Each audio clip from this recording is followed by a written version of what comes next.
是老公几年前在老家镇上买的院子，当时就是喜欢种些花花草草，后来工作实在太忙无心打理，就成了现在这个样子。近2年在城市有点挣扎求生的感觉，发现想要实现财富自由基本上没有希望了。再就是父母年龄大了，越发觉得子欲养而亲不待会是人生这辈子最大的遗憾，所以准备收拾一下，住得离父母近一些。这些年我们在外面学到了很多生存技能，唯独没有实现自己的梦想。老公已经在家里规划了2个月了，准备亲手完成。至于我，基本不打算干涉他的想法，他想怎么做就去做吧，反正我们现在有大把的时间。老公说，家是温暖的地方，无论你功成名就还是落魄无奈，就像我一样，总能给他一个温暖的怀抱。其实这些年我也很感激他对我孩子般的包容和一路走来的相伴。好期待好吃不贵快乐免费的小院开，包括这棵桂花树也要清走。老公说准备把整理后的这片空地改造成小菜园，我想吃什么他就给我种什么。门口的那2棵树也要处理掉，改造成一个木头的小平台，吃饭喝茶都可以。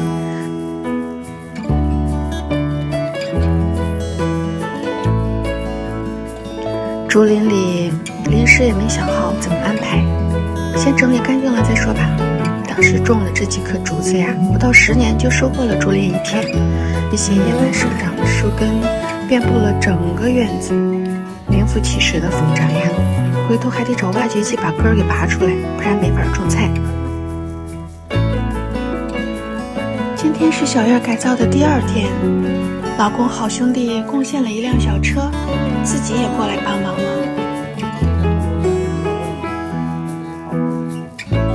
果然人多力量大，一会儿就把这一片给清理了出来。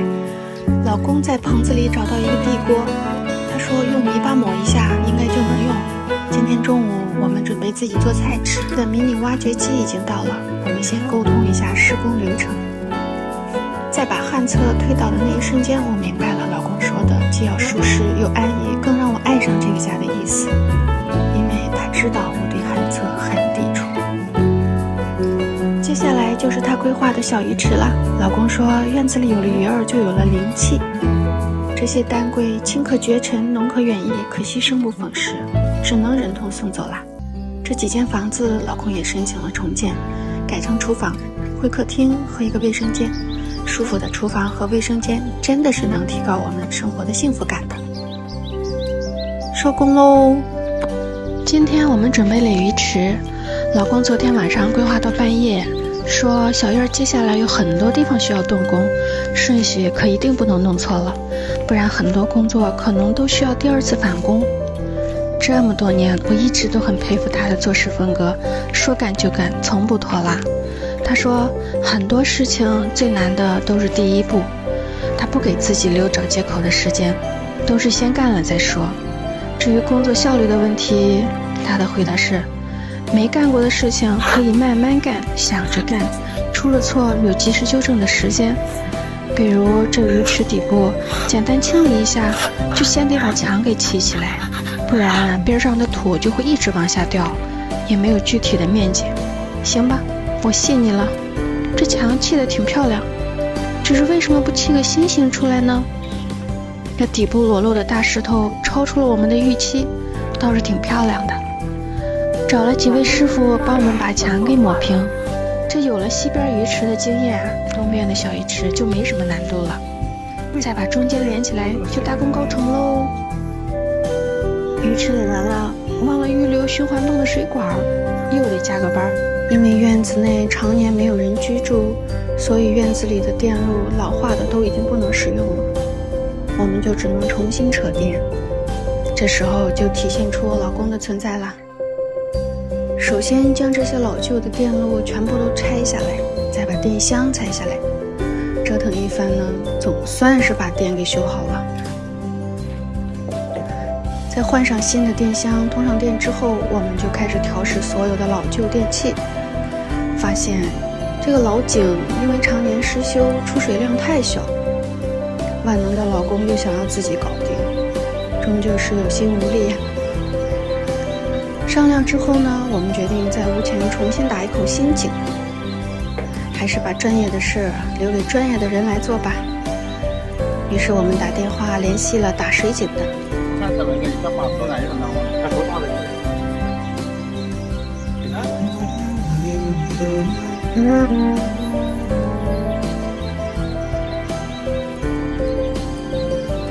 打井呢，在打到20米深的时候，发现地下竟然有溶洞。看来专业人也有不专业的时候呀。于是我们决定换一个位置，到院子的另一个角落重新打口。这口井终于在天黑之前也成功的打出了水。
报复性消费后，干活力气都大了，一遍一遍的冲洗，直到水清了才停下来，然后再拿毛巾擦了2遍。他说晾干了就可以刷防水了，这认真的样子就像个傻子。接下来就是刷防水了，我看来回刷了不下5遍。他说尤其这石缝中更应该仔细，我们这里属于山地，打开上面的土层，下面10几公分就是石头。他说漏水的可能性特别大，所以认真仔细一点是很有必要的。还有这2盆红豆杉扒拉出来栽到鱼池边上，这红豆杉是王维诗里的那个红豆吗？红豆生南国，春来发几枝，愿君多采撷，此物最相思。春天来了，你那里的红豆杉发芽了吗？不知道小鱼儿懂不懂我老公的用心良苦。最后就到了测试的环节啦，希望不会漏水吧。只是我怎么感觉这越来越不像鱼池了呢？这段日子我们有点别的事情要处理，所以改造小院的进度有点慢了。这条小河已经断断续续的改造1周了，还没完工，没想到这么费石头，这不又得去山上淘宝，推让他与小锅物吃到另外一只呢，幼稚的很。先推回去把鱼池铺起来吧。这条小河下面是提前铺好的防水布，所以施工起来倒也不复杂，也不用担心漏水。这套鱼池过滤系统也到了，老公就一顿操作猛如虎，把过滤材料一层层的铺进去。老公说没有打氧机就必须要让水循环起来，那就小河里种上了些水草，一个物理过滤，一个天然过滤，养鱼就完全够用了。来吧，放水测试一下，效果还不错。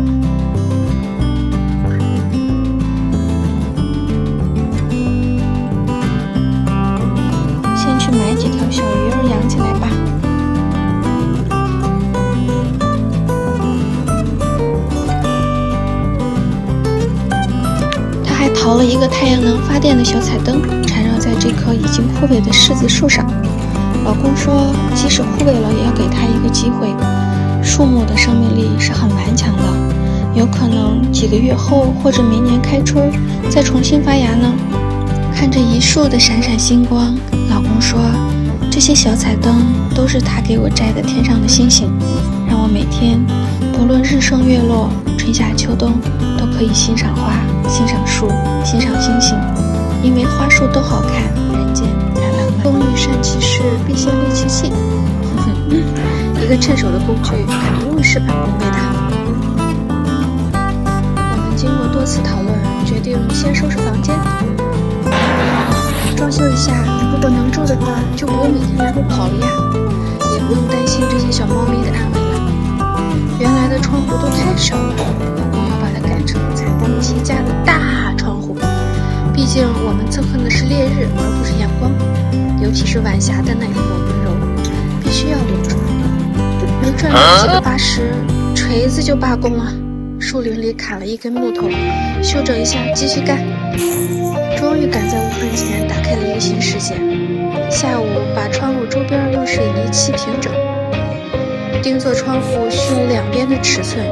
泥墙这活确实需要一定程度上的技术和经验。他出去找了一圈胶带都没找到，想把水泥绑在框上呢，结果整块的往下掉。他还不让我拍，傻子，反复弄了好几遍，好歹能量出来个尺寸了。出门的时候看了一下测绘，越看越不顺眼。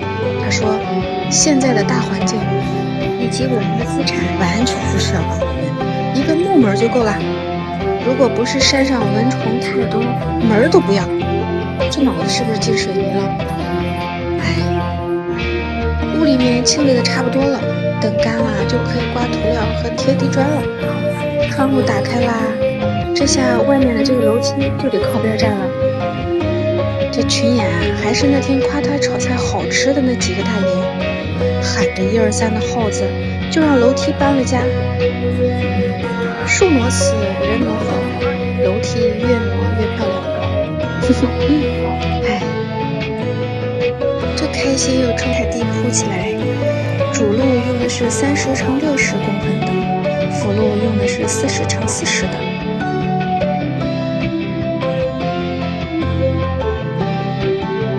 加了一个2层的小台阶，终于可以种菜啦。10块小菜地，买了10种不一样的时令蔬菜种子，还送我一个大人钱，问我喜欢吃什么菜。加上肉我都喜欢吃呢。小猫在旁边等着种鱼苗呢，这是。可是他们今天已经把鱼苗吃了呀。我好喜欢这样自己播种、自己等待收获的感觉。深灰色，我感觉还行，挺不错的。没有任何铺砖经验，就从网上看了视频就开始弄了。先调了一桶水泥高汤，就开始了今天的工作。我觉得在他的字典里就没有不会2个字，上手就干，不合适拿下来重贴，也是真厉害呀。老公说房间的地面不太平整，估计也是当时地基没处理好，时间长了地面凹陷下去了，所以这次需要很有耐心，用水平仪找出来水平，活才能干得漂亮。我也不太懂，反正就是他很认真。今天呢，必须得吃干豆角炖五花肉，他还留了空隙做美缝。我不知道专业的师傅铺的怎么样，我觉得他铺的很漂亮呢。我记得上次看日出还是去年冬天呢，如果不是时间紧张，老公肯定又得赶大集。他对农村大集有很深的执念呢，我准备下次赶集的时候告诉他，这是上了年龄的表现。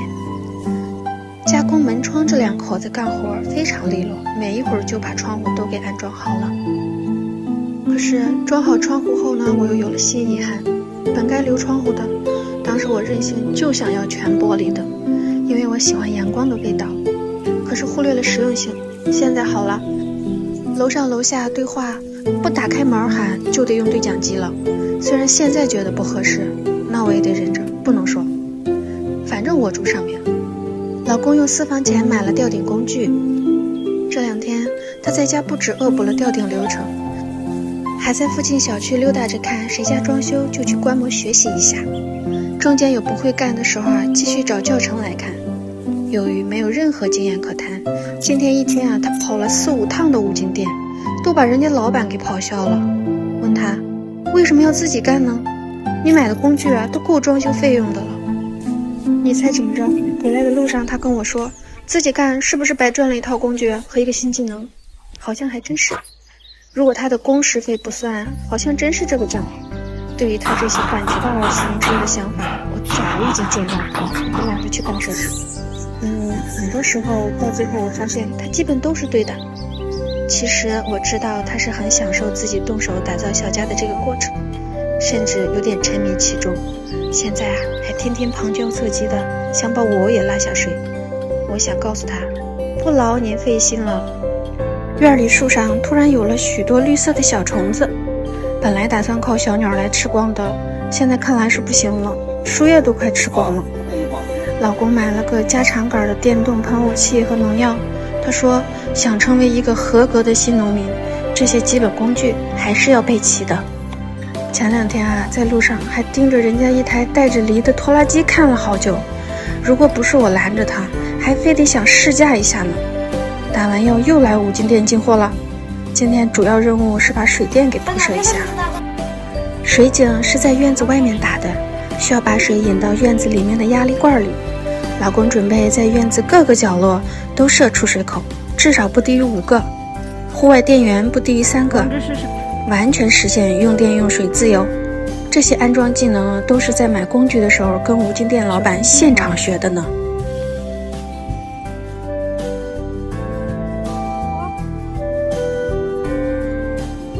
这根粗管道是室内卫生间的污水管，这里就是卫生间的位置啦。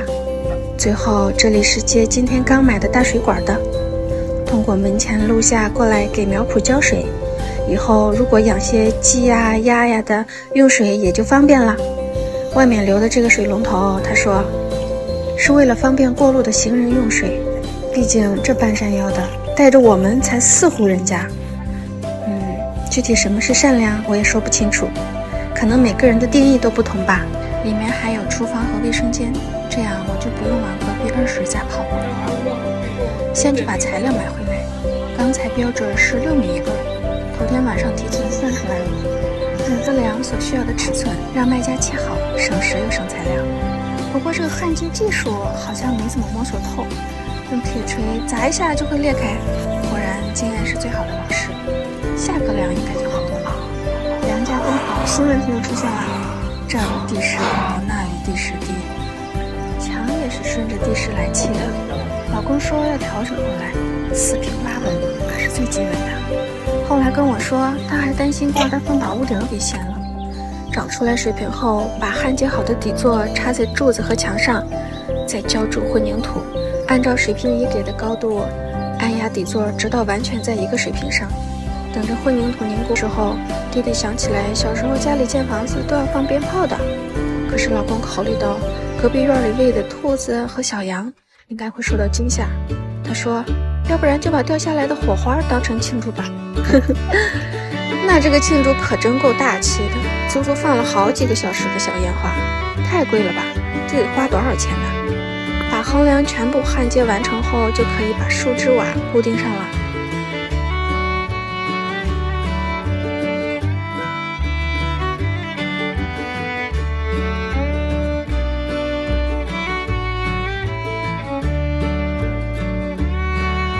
突如其来的赶在下大雨前把瓦盖好了，没有经验就先用纸板来打样吧，看看到底怎么包这个屋檐才漂亮。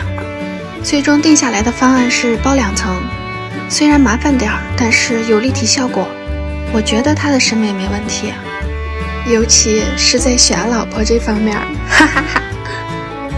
这场大雨告诉我们，屋顶上必须要用心，不然就得让你爬3趟。这2天把顶也吊起来了，最近辛苦了，今天回家。吃过饭后，慢慢准备齐了室内卫生间和灶台的所有材料。这砌好拆下来再砌起来，难不成垒墙还得验算一遍呢，这么复杂吗？快看，卫生间贴砖这活儿被我老公硬生生的变成了高危职业，这得亏我在眼前看着，不然他能把自己给糊进去。他说这个邋遢的样子可千万不要发出来，很丢人。那怎么可以呢？你想得美，我好不容易抓拍到的，那必须放出来给大家看看。接下来就是贴墙砖和吊顶了，把热水器的管道布好，整体也没什么风格可言，一切就先以方便和实用为主吧，简简单单最好了。冲洗干净后好像还说得过去。西边之间打算做一个开放式的厨房，经历了卫生间一战后，贴墙砖的功夫明显有了提升。其实不开放也没办法，一共3间，东边一个卫生间，西边再加一面墙，那得多压抑呀！估计做的饭都不能好吃。我觉得除了冬天很冷的时候，我们应该不会待在屋子里面吃饭的，因为院子里的景色太美了，尤其是我老公。今天准备翻新一下木门，之前原有的3间房子窗户都已经扩大重做了，这个木门保留了下来。老公说翻新一下试试，如果不搭配或者不好看，再做配套的铝合金门也不迟。用刨子把老漆全都处理掉，重新安装荷叶，调试完毕后拆下来再刷漆，调了一个比较深的颜色。老公说这是类似春树的红，以前老家的门窗大多数都是用春树做的，因为春树基本家家都有，木质还不错。刷过2遍漆后等着晾干，打磨一下门框，重复刷漆，然后把玻璃镶上后，他又把淘回来的复古的门锁给钉上了。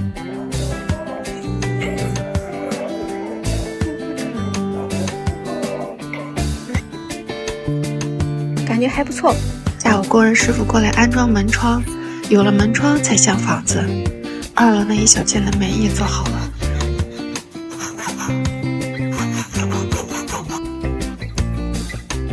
这小两口安装的时候发现竟然少做了10公分，上次窗户就有一个少做了几公分，用结构胶给填上了，这次实在太大了，这帅哥尴尬的不得了。由于门窗不是标准尺寸，高宽都是定做的，如果我们不用的话，基本上就只能当废料了，对于他们来说也损失挺大的。最后决定还是让他们负责把少的10公分给补上吧，70多公分的门将就用吧。行，这尺寸你能进去？还价300。哎，我问他这样砍价你不怕挨打吗？他说按照东西的实际价值出价，成交率最高。这种淘汰下来的木门不值钱，很多都当柴给烧了。哎呀，真是漫天要价，坐地还价，还真让他给买到了。科技让懒人更懒，谁说不是呢？盲定再找 APP 下单送到家，一共花了不到400。只是我看着这成色一般啊，边边上还有火烧的痕迹。老公说比他预期的还要好一些呢，最起码没在外面淋雨没腐烂的地方。找了2个大叔先把门框固定住，原有的铁门框两侧直接砌到门柱里就能增加稳定性。这棵梨树终究还是没等到收头，现在不剪，安装门楼的时候也得剪掉。老公说这梨已经很甜了，看到坏笑就不对，剪下来的树枝压断了向日葵，他还心虚的给包扎了一下，已经伤筋动骨了，估计活不过来了。木门高出来几10公分，得裁掉一截，重新把门轴给做出来。为了把木门安装的严丝合缝，头天晚上加班把这一小片地砖给铺好了。这熟练的操作，上辈子你是个木工吧？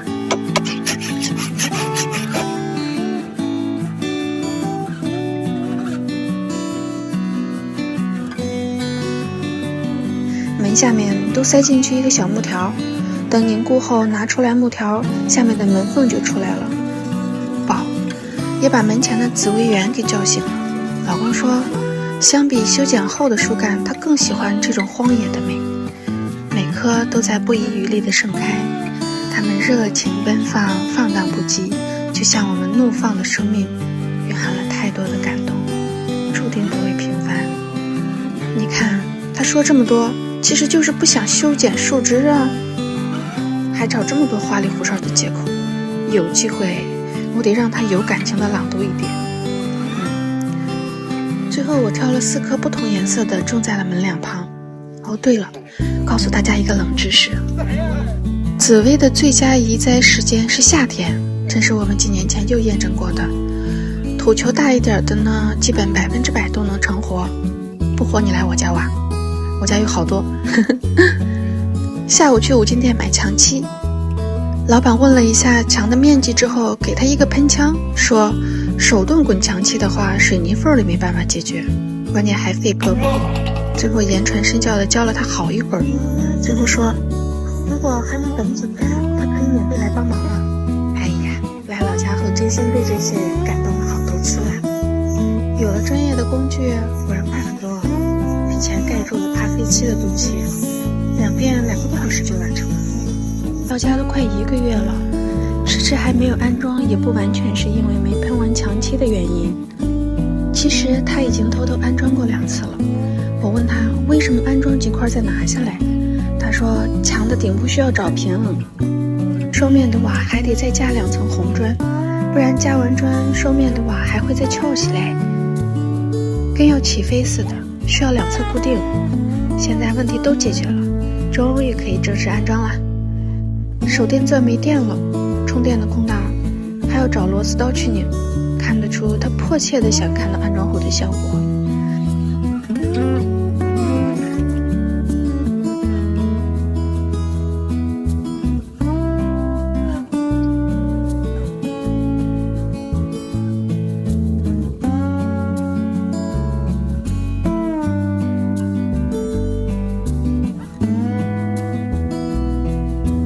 墙瓦安装完，天都黑了，又把灯带拿出来，说要加个班。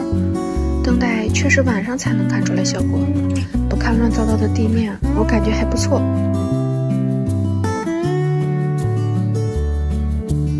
院子里有了光，猫咪们也变得兴奋起来了，欢乐地爬上爬下。地砖又造出了100多块了，现在就等着地砖铺完了可以大扫除，这就算是补油费了吧。这个方方正正的地砖不能拐弯，也不能有弧度，所以把竹子也处理了一部分，提前硬化的路面也只能用一半啦。定好方向，拉好线，就开始铺地砖啦。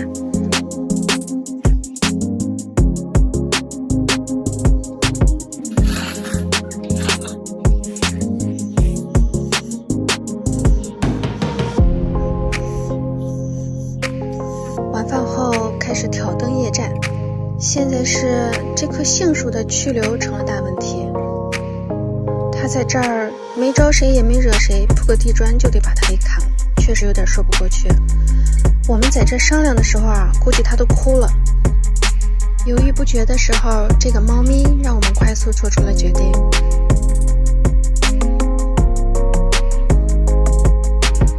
这个地方的拐角反复试验了好多遍，终究不太满意。我看他最后用的这个方法是遇到解决不了的问题就要绕过去，先朝不会出错的那个方向一直铺下去吧。今天就先这样吧，战斗结束，明天继续。大了，怕草坪会变黄，所以我们考虑要先铺草坪，再铺地砖。你看，狗蛋儿对于新事物总是充满了好奇，可能也是在等着占地盘呢吧。我们买的是免修剪的马尼拉，15块钱1平方，买了70平。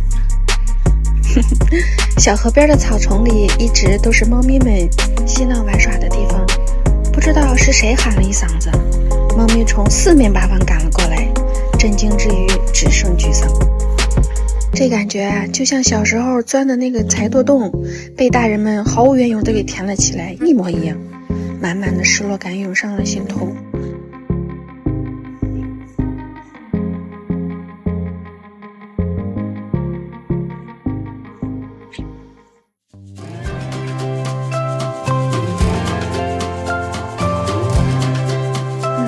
铺草坪好像比玩俄罗斯方块更容易，一会儿就铺好了这一小片儿。狗蛋儿是真心喜欢这个新场地啊，看他那样，甚至都想原地办个婚礼。为了让小草更快地跟土地融合在一起，加班把这几块大点的地方先铺好。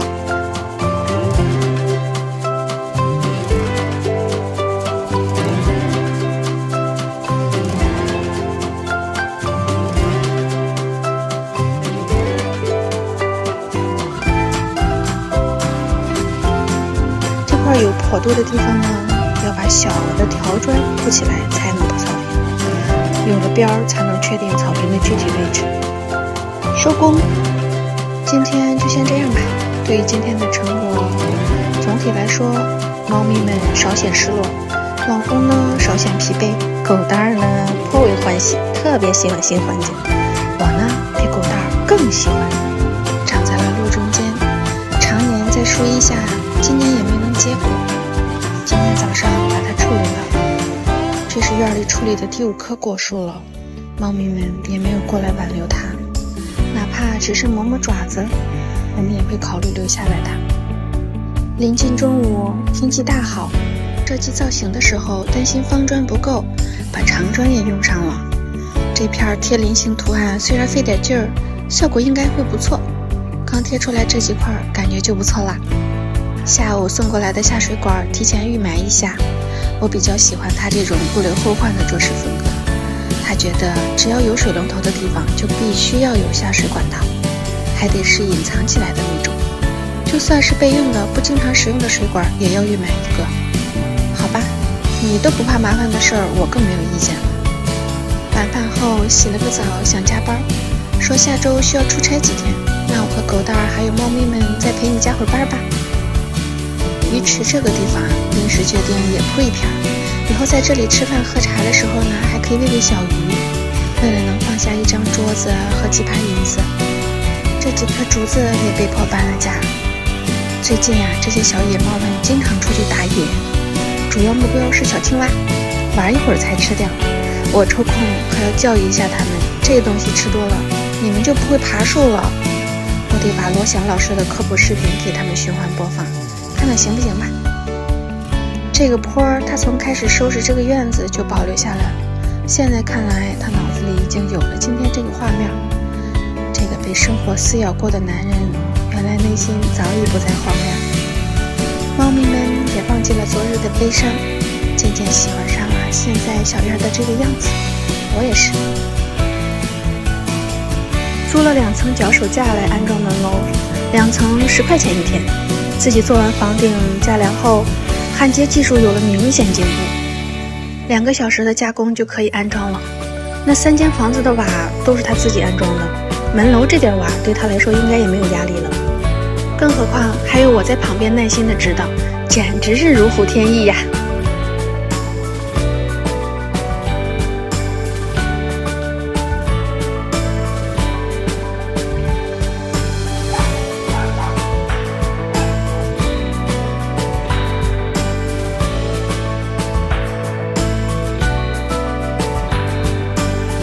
削铅笔加工木板，把门楼封起来。本来还打算留出一个暗门放东西呢，害怕进老鼠。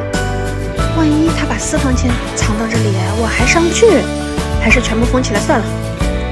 翻管245元，树脂瓦全套540元，3张木板。门楼这样做可能是最简单的制作方法，花费也不多。最后把门楼顶部打好结构胶就大功告成了。最后啊，我分析了，今天活干得这么快，除了有我专业且耐心的指导外，还有来自脚手架每天10块钱租金的压力。对，门口的台阶用了30乘60的地砖，8块钱一块，一共买了30块，在狗蛋的监工下，加班加点的完成了。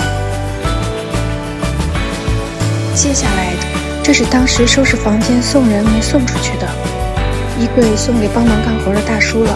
上面的柜子他们不要，现在派上用场了。把门都拆掉了，中间的隔断没打通，用开孔器开了一个洞，边上也开了一个同样大的，上面又开了2个小的。这洞开的就跟它脑洞一样大呀，很可爱。开始我一直觉得这就是猫咪头像，毕竟是猫窝。直到老公说小猫看到老鼠头像就会更喜欢回家，我才想起来米奇确实是只小老鼠。上面又去开一个洞，也不知道他到底要做什么。反正根据以往的经验，我只看不管也不问，不然显得我没有他聪明。因为他着手进行一件事的时候都是经过深思熟虑的。他不太确定或者比较深奥难懂的问题，就会主动请教我。又切了2块板子，我才知道，这原来是个2层小别墅。刚才切那地方是2层入口，还做了一个没有扶手的楼梯。猫咪是很爱干净的小动物，现在钉在墙上的托架，我知道是干啥的了。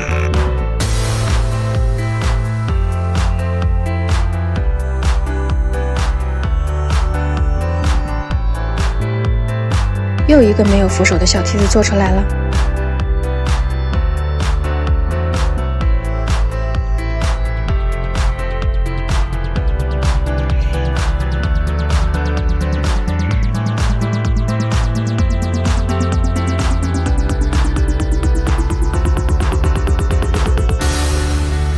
还有这可爱的小围栏，我都想趴在上面吹吹风，跟猫咪们交流一下撒娇卖萌的经验。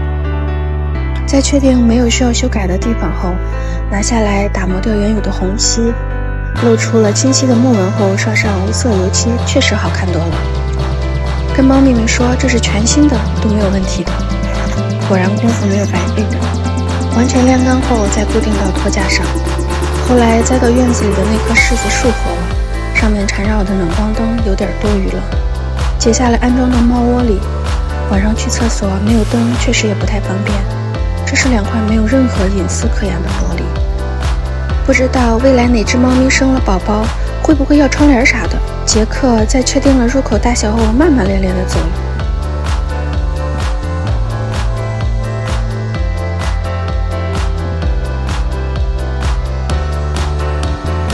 主体部分竣工后，猫咪们组团来验收了。老公也识相地拿出好酒好菜招待，耐心介绍着基础设施。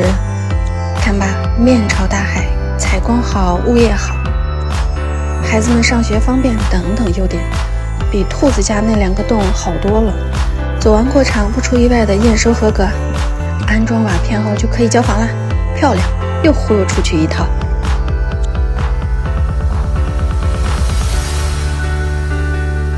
前天路过花卉市场，看到这家有一个非常合适的大缸，陶土烧制的，工艺很漂亮，关键是130这个价格它也不贵呀，1毛钱都没敢还价就拿下了。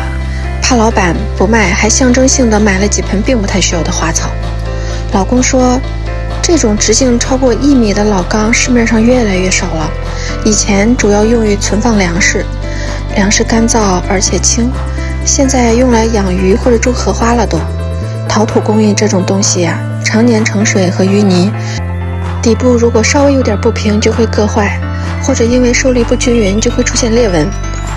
什么，不听王八念经，我不想听，你别让它坏就行了。他先是加了1桶土，让缸自身有点重量，然后再把防水布铺在地砖上，又倒了1层水泥。用平衡尺找到了平衡点，大概2个小时左右，水泥有了硬度，但还没完全干透的时候，就把多出来的水泥和防水布一起切掉。听起来是不是很复杂？我这样表达不知道你们能否理解。就是看水泥和沙子正在犹豫和谁在一起凝固的时候，趁他们不注意，快速解决掉多余的部分。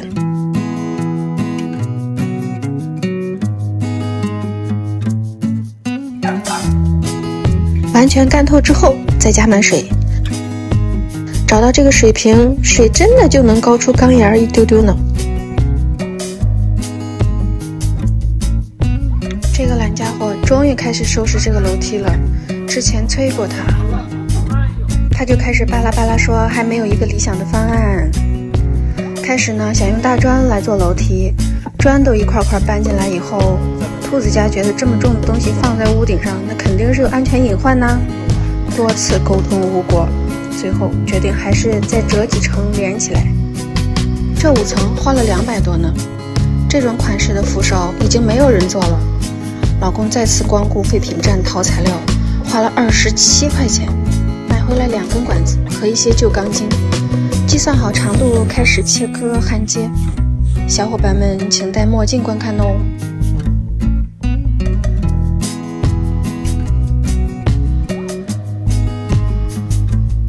简单打磨后开始喷漆，从选颜色上我坚持了我早就想好的白色。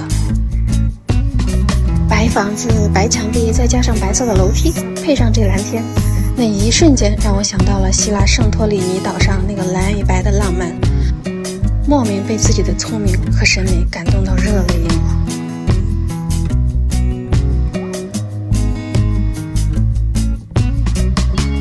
没想到喷完后巨丑无比，当然我永远都不会承认是我的审美出现了问题。分析了一下，可能是漆的白不对，毕竟白也分为好多种呢。比如大家都说我奶奶皮肤真白，跟我一比呢，确实没有我漂亮。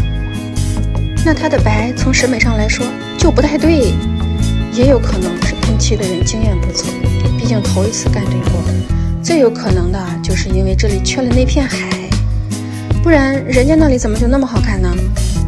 到底还是不死心，是不是缺啥东西啊？把脑子里能想到的东西都摆上再试试。总之不是我想象的那样，就是缺那片海，跟我没关系。而且是那种有大鲨鱼的。大门上的铁钉它差点摔倒2次，遗憾的是我1次都没抓拍到，太可惜了。我想让它塞进去再来一遍了，它不太配合，并且开始讲大道理，什么生活不是电影，哪有重来的道理。巴拉巴拉小魔仙又上线了，好在最终理性占据上风，我没打他。最大的2个门钉莫名被退役，表现得有点惊讶。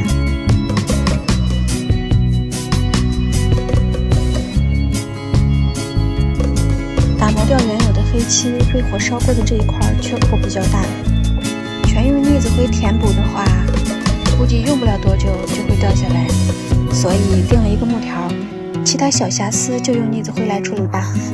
反复打磨了1天之久，大门痛痛快快地洗了个澡后要穿新衣服了。大门的颜色我挑了好几个网友给的共同方案，老公调了好久才找到这个高贵典雅、雍容大气的颜色。为了让大家能记住这个颜色，我简单给命名为红的发黑的紫。看到我满意的表情，老公激动地把油漆给打倒了，尴尬地解释道，这是为了让我再次确认一下颜色，免得再出现楼梯翻车事件。你看，打翻了油漆，因为调出了我喜欢的颜色，倒也可以将功抵过。再提楼梯的故事，那就是皮真痒了呀。门面这活儿找专业的人来做比较靠谱，院子里面丑点尚可接受。墙上刮腻子是老公学不会的技能，只是他不愿意承认。这是网购的大门铜配件，1对门环，8片角花，带锁门栓1个，花了800多呢，做工和手感都不错，不知道能否配得起这300块钱的大门。这真是骑自行车去酒吧，该省的省，该花的花呀。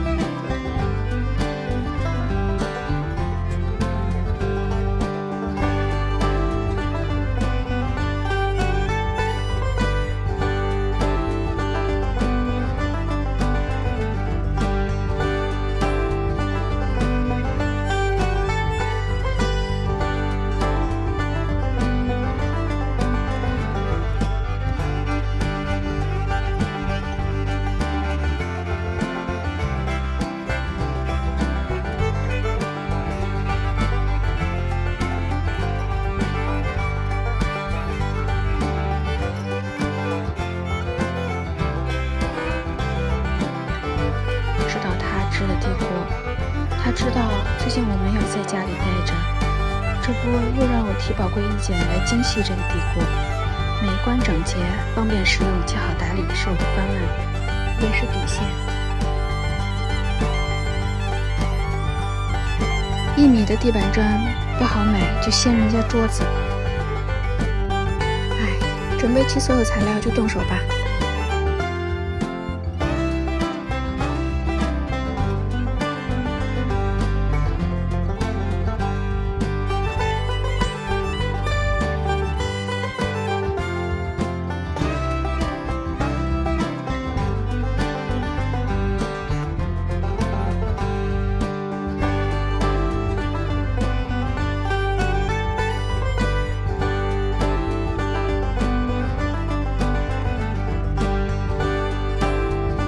记得小时候看谁家冒烟了，就知道该吃饭了。香味儿一点都不拘束地飘到大街上，做的什么东西都能知道，尤其是要包饺子时炸的大酱，更是馋得不行，回家就吵着要吃饺子。大概舍不掉的乡愁才是我喜欢烧锅的原因吧。那时候都是我妈烧锅，我在旁边努力帮忙添柴的时候，妈妈就说：人心要实，火心要虚，至今仍然记忆犹新。我妈也从肤白貌美烧火烧到满脸都是烟火色。近几年每次回老家，我就是一烧火丫头，才知道一个人做一家人的饭菜，忙着锅底，看着锅上，知道是巧合还是巧合，还是巧合，刷锅水的桶总是满的。每当这时候，我就一手拿着锅刷，一手打电话，准备一个马上就要动手刷锅却来了很重要的电话那种很为难的姿势，保持不动，总得有人路过吧，得谁跟谁交接锅刷。后来我老公基本默认了这个流程，只要我掏手机，他就起身刷锅倒水。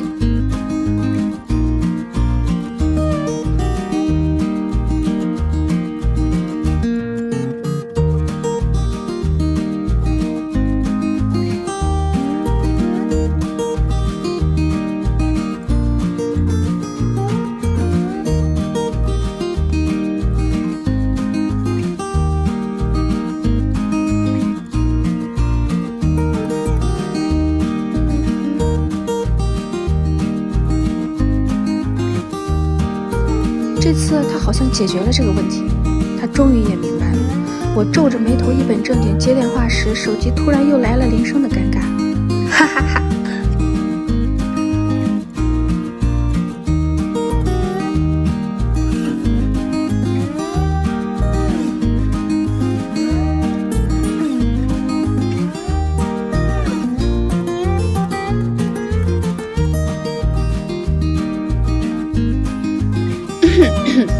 无论是袅袅炊烟的小小村落，还是崇山沃野、大江大河，我站立的地方就是我温暖的国家，不经战乱，不缺一时。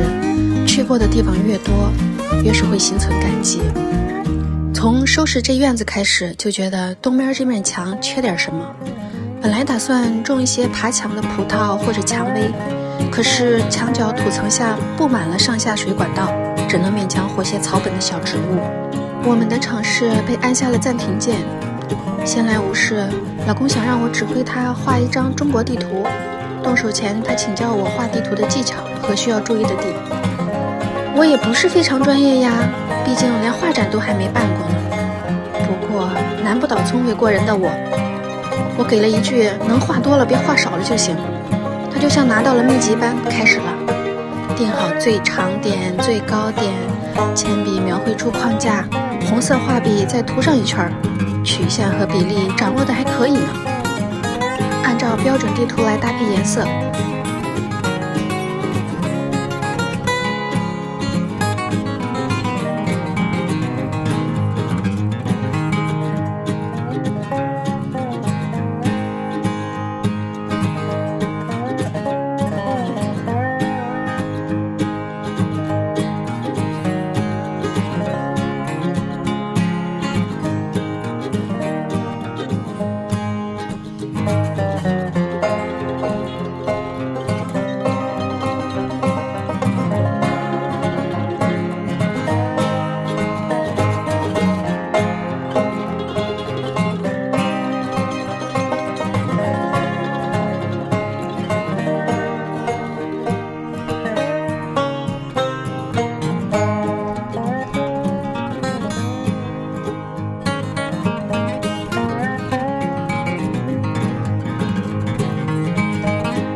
最后落笔这活儿还得我来，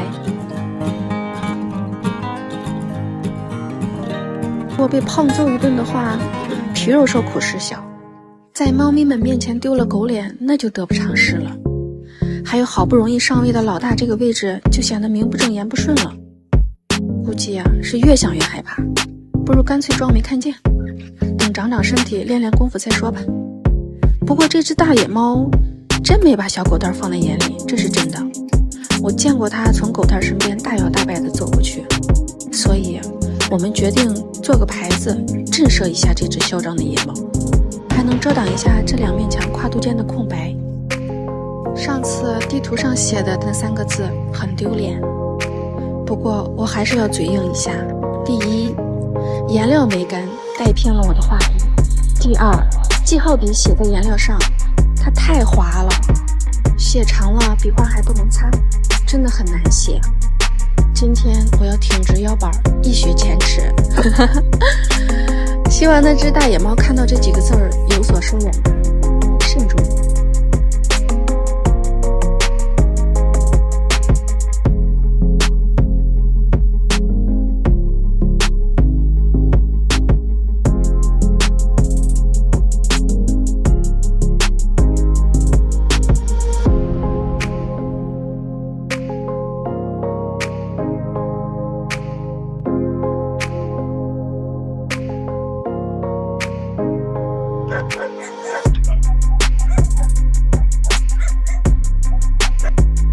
基本上已经确认了，那只没有尾巴的大野猫不止没把狗蛋放在眼里，连我俩的警告也是当作耳旁风啊。昨天晚上安装完那个极具震慑效果的牌子后，它还是一如既往的来了。我很确定它看到了那个牌子。今天早上我把这个事情结合网友们给的意见又仔细地分析了一遍，得出的结论，这只野猫它是个文盲，压根儿就不认识字儿。我决定让我老公不再那么委婉地用字来震慑它了。既然不怕狗，那就直接画个比它大很多倍的大猫吓跑它。白色颜料不够了，用外墙涂料来代替吧。需要用白色跟大红色搭配变成粉色，在竹林里就画熊猫吧，这是我能想到的最厉害的猫了。不认字儿也得知道这是一级保护动物吧？莫名又被自己的智慧感动到了。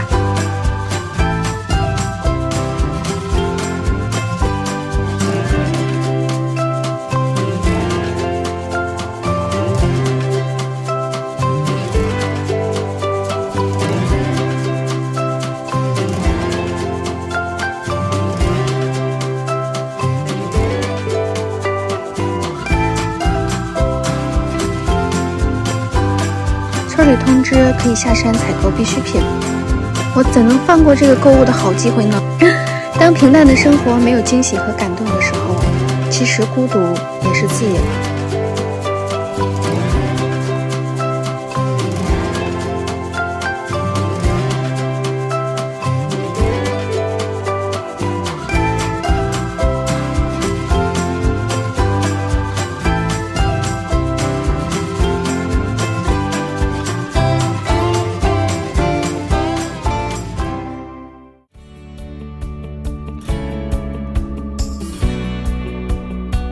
昨天画的熊猫很有效果，那只大野猫没敢再来。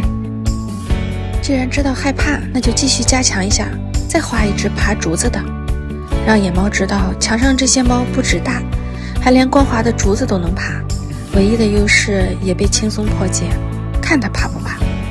昨天下山买东西的时候，看到一个小孩在吃萝卜卷，可把我馋坏了。如果不是孩子妈妈领着，真想上去咬一口。到底还是没有鼓足勇气咬了一口。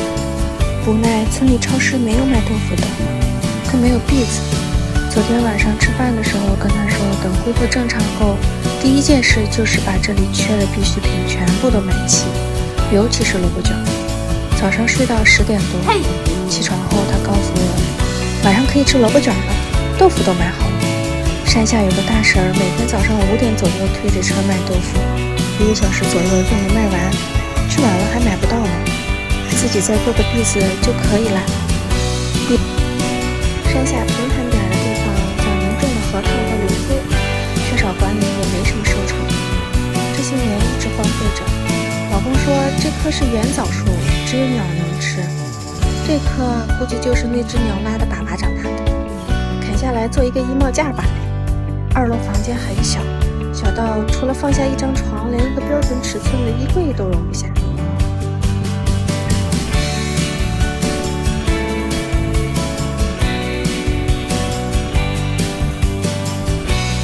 大婶们说，他们搁的这些东西回家可以填枕头，还能做扫帚呢。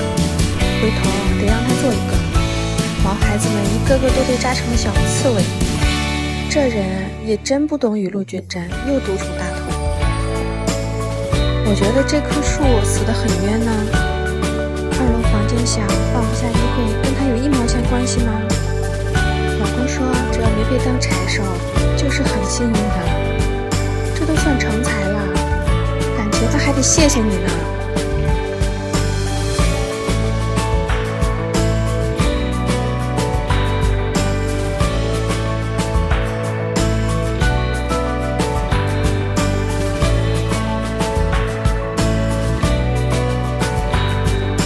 这个树根是院里挖出来的，冲洗后发现树根没有竹子根多，终于明白那么大一棵樱花树怎么就突然枯萎了呢？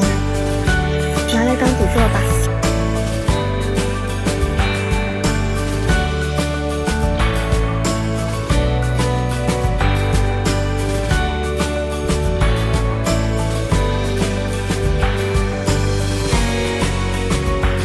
自从这个大门翻新后，每次老公开关门都要上下打量一番，哪怕是走到这2扇门附近，就不受控制的看一眼这坑坑洼洼的大门，有时还会温柔地抚摸一下这类似圆圆的印记。后来我怕他尴尬，开门时都往天上看，我们都不说话，但他的宠确实是客观存在的，像个房间里的大象。虽然活是他干的，确实是我不让他继续大门直接喷漆的。前几天他忍不住了问我，是不是确实有点丑？我才给他列了几百条网页笑话大门丑陋的评论。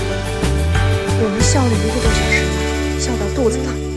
当天晚上就下单买个专用工具，要再次翻新一下这个大门。他说不能一世用人毁于一门，我安慰他，不要花在别人的时间。不就是颜色丑点吗？不就是有那么30几个坑吗？不就是漆的颜色上下不一样吗？怎么还说得过去？你费了那么大功夫，连年轮都给造出来了，乍一看就是不管石头是谁扔的，砸到头上都会疼。他不允许这样的作品出现在他的职业生涯里。好吧，那就干吧，别再翻车就行。干得好，我再给他念念楼梯翻车的评论。风铃终于也干活了，放下其他活，先装风铃。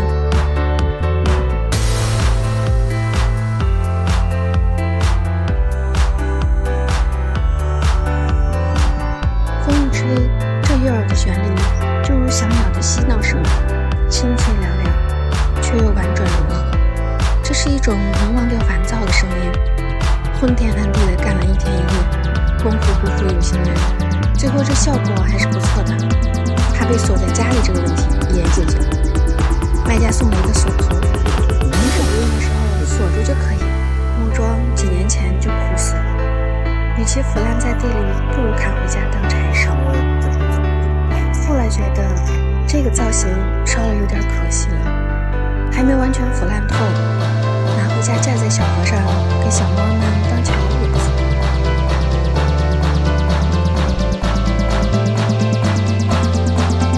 定好位置后，简单收拾一下，保留了一部分枯树皮，让它们自然脱落。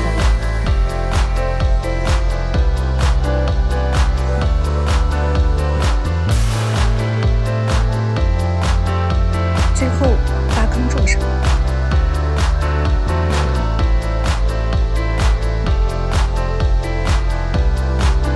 凝固后，他拿出来我从家里带回来的多肉，准备种在坑上。你要把我的多肉种这里啊？这种种法，木头搁在盆里了，多肉能喜欢吗？小猫们又怎么说呢？他说，我手里幸存下来的植物那都是命大的，只要能听到水声就死不了。已经进化到免打理的状态了。他大概是忘了多久没挨揍了。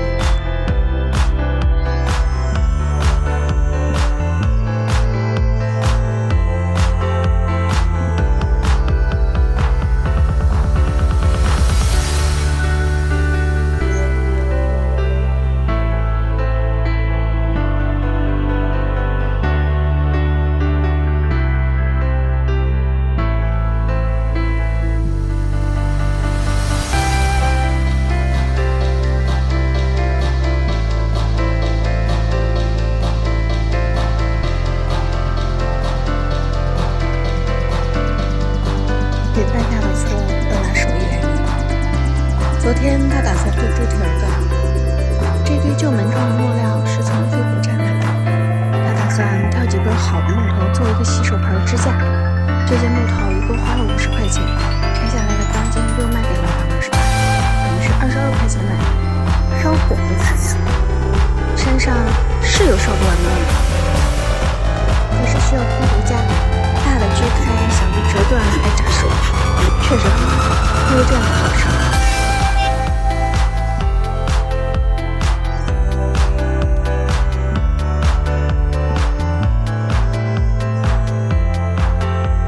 这2个牛槽还是130块钱，在大缸那个地方买的，大点的220块钱。种水草、养鱼，小点的有裂痕渗水，当洗手盆花了100块钱，运费150，感觉也不贵。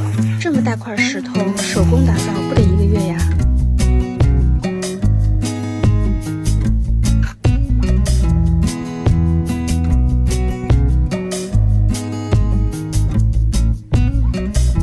10几年的窗户框，做一个放几本金洗手盆的架子，他也真敢想。这木工手艺还没出新手村呢，还想用榫卯结构来固定。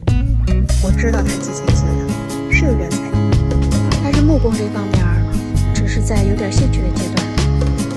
我属于我们家质检部的，我不信他还能把我给忽悠全了。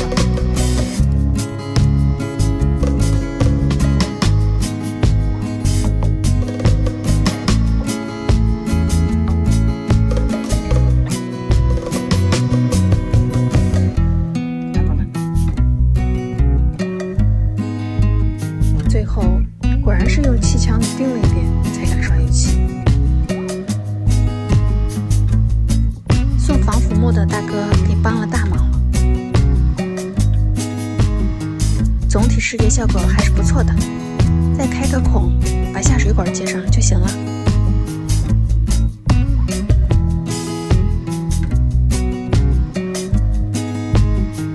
昨天防腐木送过来以后，他就开始研究怎么在这东高西低、北高南低的地面上铺设了。最终定下来的方案还是要拉线找平，不能按地势来。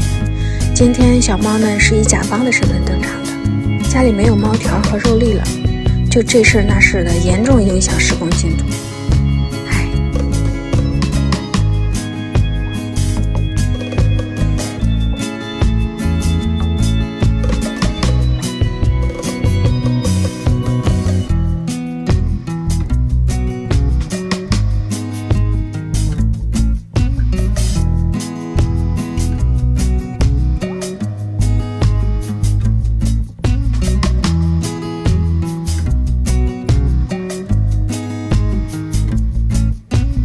打好底座，等水泥凝固就开始安装木板了。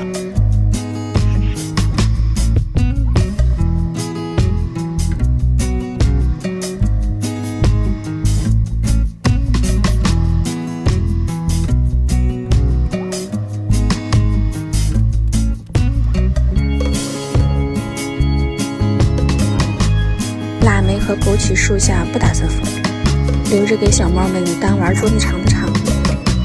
其实我也怕老鼠进去安家，猫咪进不去，真拿它们没办法。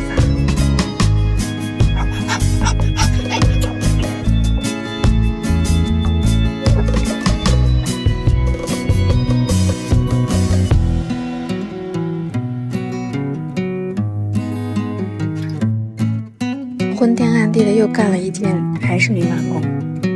劳逸结合。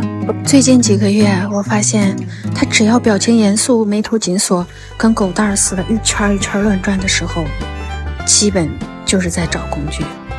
有时还会跟我比量一下那个工具长得什么样。每次我都热情地帮他喊几声那个工具的名字，不一会儿那个工具就自己跑出来了。东边新建的3间房子，他的工具和材料占了一半。毕竟再过2个多月都过年了，勤劳的人已经开始收拾房子了。今天用裁下来的防腐木做个支架，归纳整理一下工具。可能每个女人都想拥有一个大大的衣帽间，而男人只想要一个小小的工具间。闲暇时在这个小天地内敲敲打打就够了。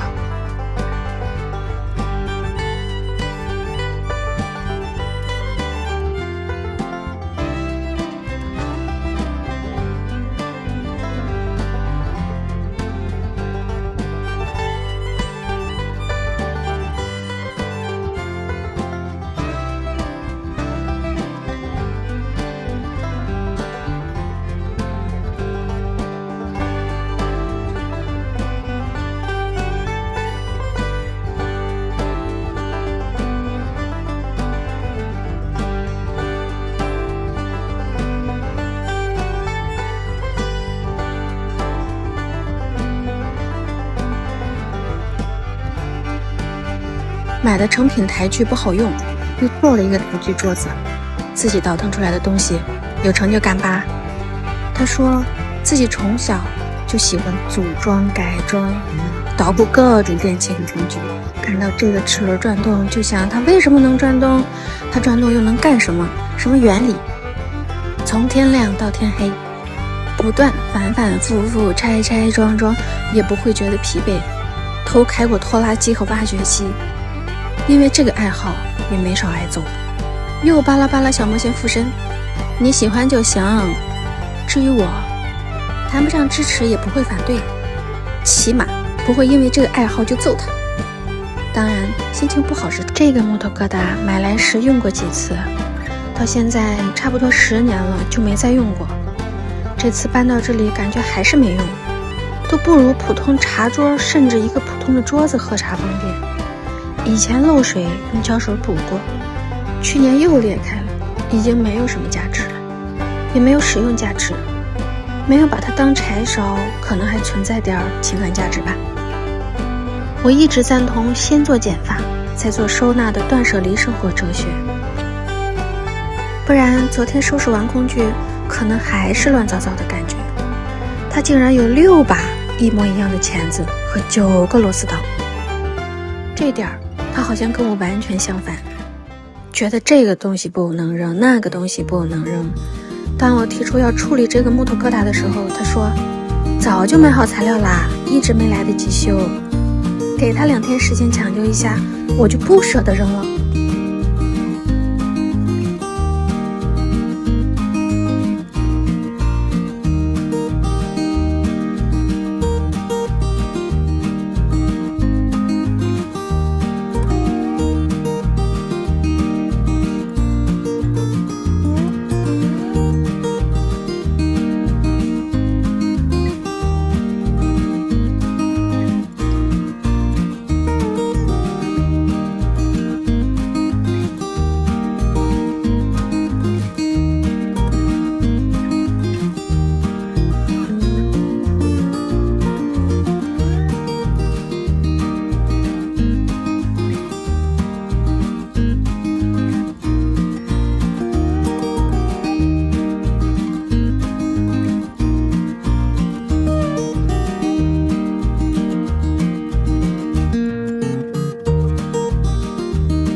测试还不错，如果以后表现一直这么优秀的话，处理旧物件这方面我可以都听你的。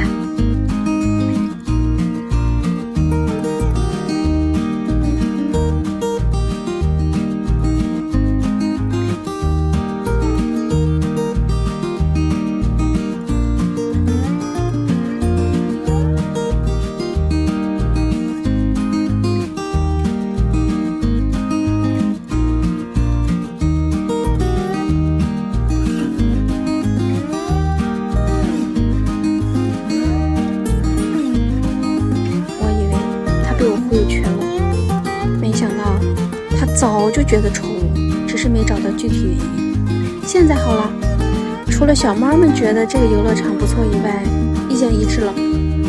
今天我们准备把楼梯再铺上跟平台防护膜连起来看一下效果，大概也就是再给它2天时间吧。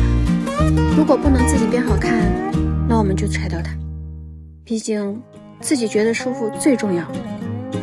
坏了没了还会内分泌紊乱呢，越想越吓人，及时止损才是明智之选。小猫眼中，希望只是受到了点惊吓吧。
感觉侧面这块还是有点空，再种几个花盆，种上点花花草草，点缀一下。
家能看到这盆，那就种棵萝卜吧，让他们知道咱家里最不缺的就是萝卜，安心生娃，繁衍后代。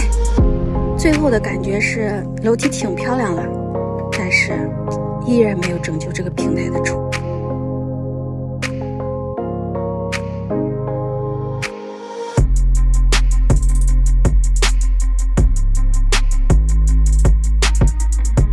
昨天晚上做完楼梯，闲不住的老公又拿出白色墙漆，把菜园围墙给刷上了。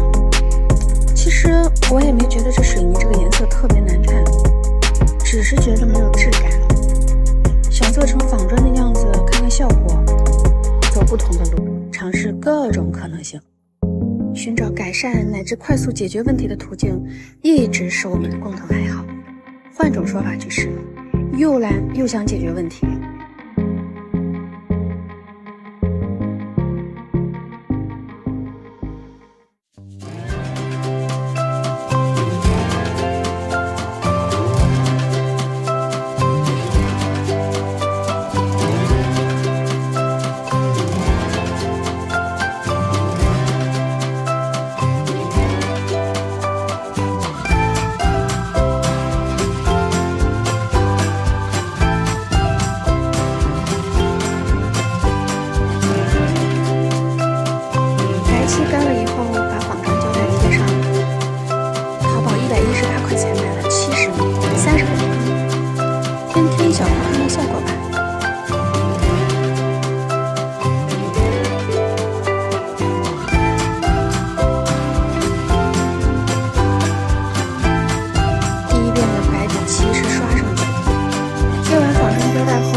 胶带里面去了。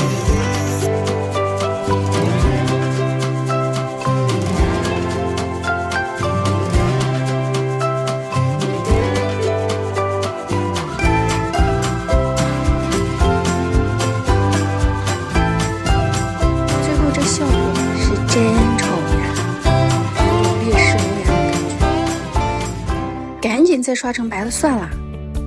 最后我们分析流程没错，仿真胶带没错，最后出来的东西也对，应该只是跟这个院子不搭。就像我老公也是双眼皮儿，鼻子也不塌，嘴巴也算不上丑，可是这凑在这张脸上就是100分。所以仿砖胶带这个东西找对地方还是可以用的，每个人喜欢的东西不一样，仅此而已。就像每次的文案都有点偏题，我想着什么我就说什么。如果这是在写作文，那估计要被判为离题了。可是没有人规定就必须按照进度条来解说呀。我觉得以你们的智商，静音倍速都看得懂。2天一过，平台依旧丑陋，耶稣也留不住它。看他拆的时候，明显比安装的时候更高兴。可能拆的乐趣一般人不懂吧。楼梯下面这块重新做了一个平台，之前做的龙骨间距太宽了，走在上面有种踩粑粑的感觉。刚铺好的时候，就有专业做园林绿化的网友给我们留言说，龙骨间距不能超过40公分。看来必须得听专业人员的中肯建议。他做龙骨的空档，我把平台卫生打扫了，果然快乐回来了，漏了。记得小时候就听我奶奶说过，洋灰地面最耐看，他孙子长大了永俊。多年后发现他说的都是真的，并不是一句玩笑话。原来出过远门的我们欣赏水平一点都没超过他。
解说这个东西也不能完全说没用，就像他做的这个东西，我不说你们肯定以为是画像，他不说我也不知道这是个饮水机底座呀。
最近一直是阴冷阴冷的天气，阴雨天缺乏阳光，导致体内的多巴胺分泌不足，大部分人情绪都会低落。我看了一下天气预报，要到周四才会有大晴天。谁跟太阳比较熟？能不能给他打个电话，让他提前来上班？我怕大家心情不好，不想点赞。今天下雨，他一直在这间屋子里忙活。这一堆木屑足以说明他这一上午肯定比狗蛋儿还快乐。这个台剧从一开始的只有一个锯齿，到后来加装一键启动，再到今天加装好刻度一个修边机，我能感受到他的快乐，就像买了人生第一台车，不断的添加饰品一样，乐在其中。前2天他说还缺一个车床，可能不是在开玩笑。他说我形容他的台剧不对，车上加装的饰品可有可无。他加装的这些东西都是硬件，不加装的话就像是最低配的本田飞度一样，听歌都得用手机。他改装的台剧是国产高配。简单展示一下功能吧，今天做个相框给我看。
这些树叶是我捡来夹在书里的，这个习惯从我中学开始保留到了现在，以此来纪念我的秋天。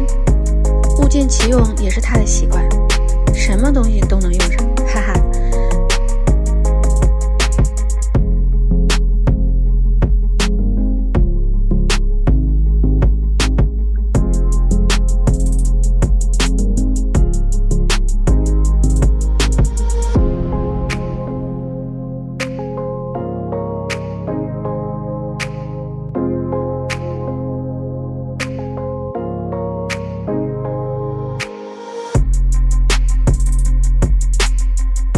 最后这个印章真的是有点潦草了。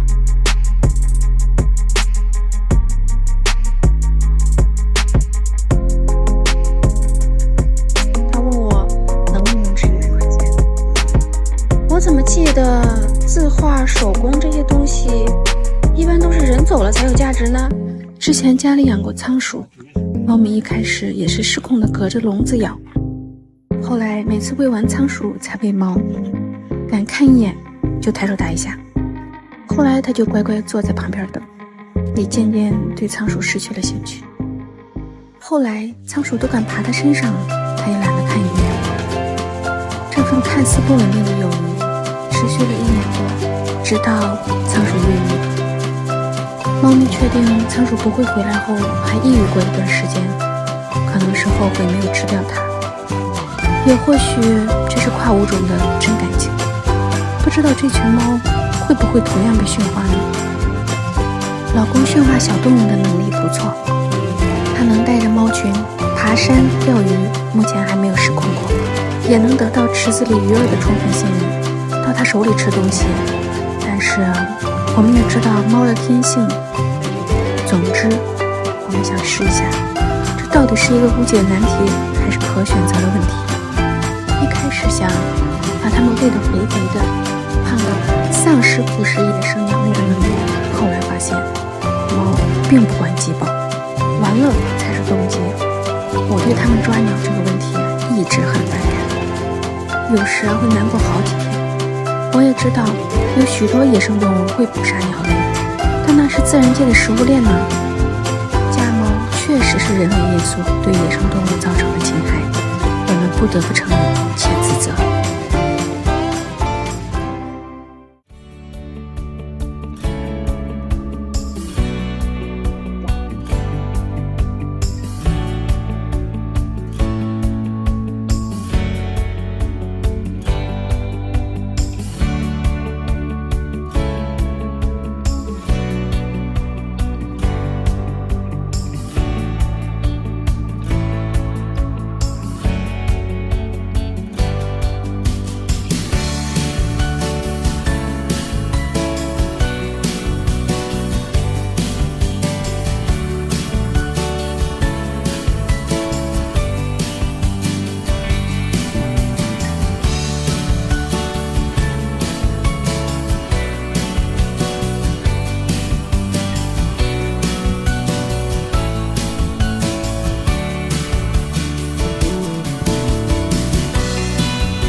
我们的方案是先同时喂养一段时间，让猫咪看到鸟不再像现在这样敏感，慢慢的把猫再放到笼子里相处，直到不再。这是我们1个月前解开的模板，需要放一段时间，自然变形后再加工。做家里的小桥边凉椅，老公看了很多教程，依旧是有点头大。按照他的性格，还是先动手再说吧，错了就再来一次。足够的材料让他有试错的空间。最近白天有些工作要处理，所以很多视频都是远程拍的，画质不太清楚，整体进度也比较慢。我们这里呀，好在是出行正常，虽然我的保质期还是没有面包长，至少有些工作可以缓慢推行了。不工作不只是没有收入那么简单，我的容貌、我的身材、我的社交领域、美好的品德、性格，甚至我的灵魂，都在被摧毁中。我决定把我的人生接下来的不幸都归于疫情，我本人将不再有错。开个玩笑，不管接下来怎么样，我们都不要失去正常的精神状态和对生活的兴趣。扶手还是用50块钱买回来的旧门窗加工，这堆木头做了一个牛槽洗手盆架子，炖了2只鸡1条鱼，前天晚上炖肉还连续烧了5个小时。现在再加工几个小桥扶手，发挥的价值超出预期。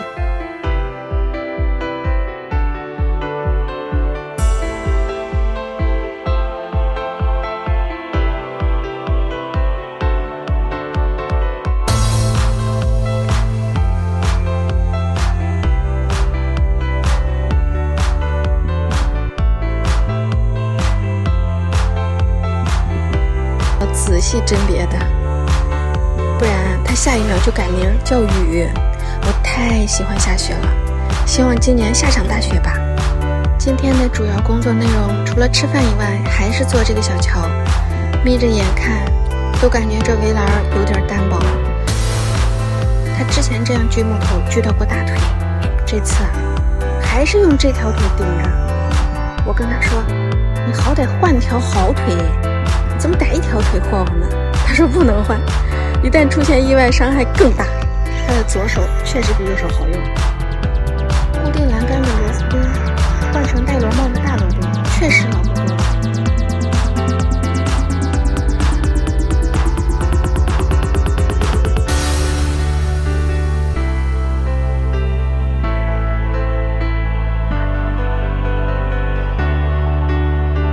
他这人还有个优点，只要自己能做到，绝不麻烦其他人。当然，我也功不可没。他肯定是看到我正在上面拍他，不然这个小桥应该是被拖着过去的。完美，又翻车了。昨天小桥做一半的时候，就有个专业做园林的网友评论说小桥的弧度有点大了。果然，专业的就是专业的，看一眼视频就知道大了，白下了好几天的功夫。弧度有点大的解决方案呢，就是吃饭。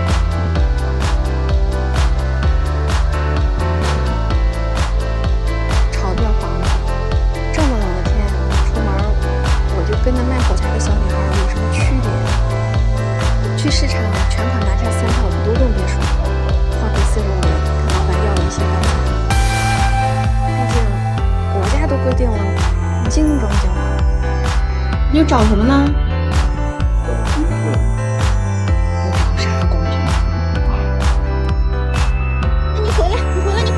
走你自己的桥，你自己做的桥，你自己都不走。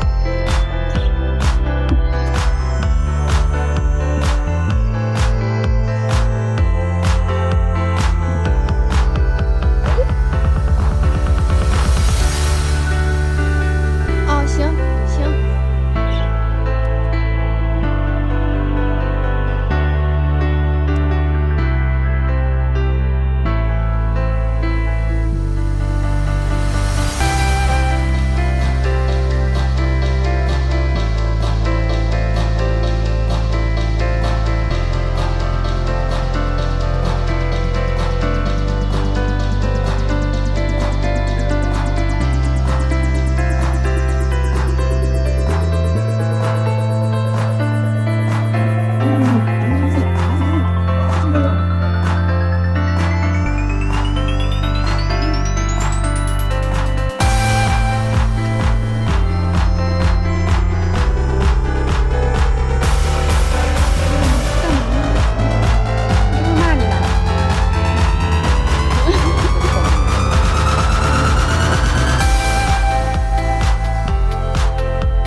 有100多条信息没有回复了，应该都是昨天的小桥翻车事件帮忙出主意的，没及时回复消息。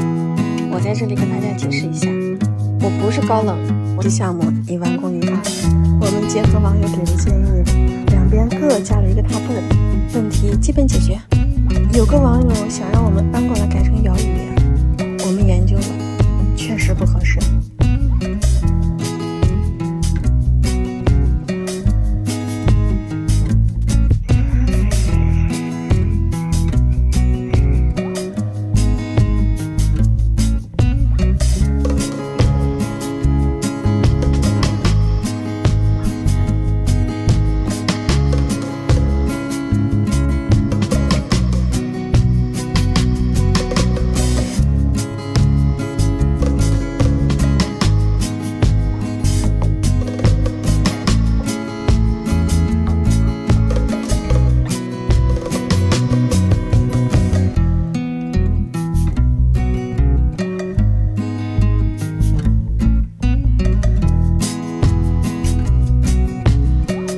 完成后发现颜色跟院子和地砖又不搭，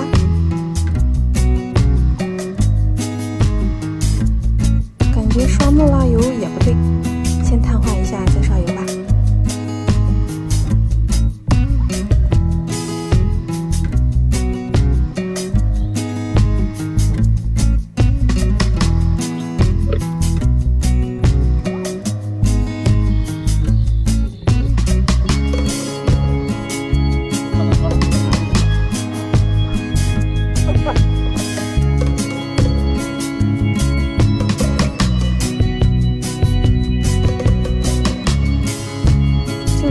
小乔融入不了这个环境，是需要红衣小火炉的。前几天刚冷的时候，他们会睡沙发，这几天稍微有点回温，他们还是喜欢回自己的小窝。买一个电热毯给他们铺上，这个木撑得处理掉，铺电热毯有点碍事。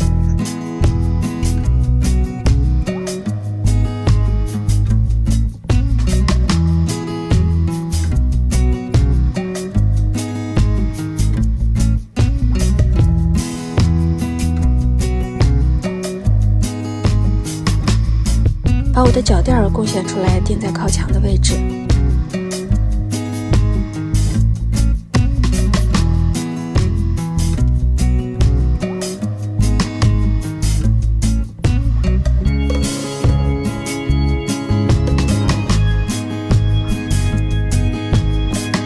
跟院子里所有的灯一样，改成遥控开关。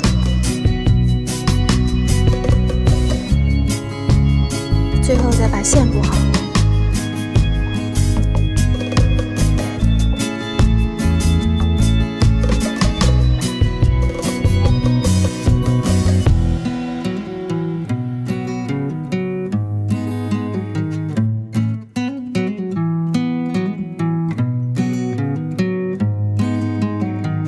大功告成。我这几天经常想，冬天到底有什么意义？可能是觉得院子里拆下来的防腐木没地方放。老公最近几天晚上没事的时候就凿木。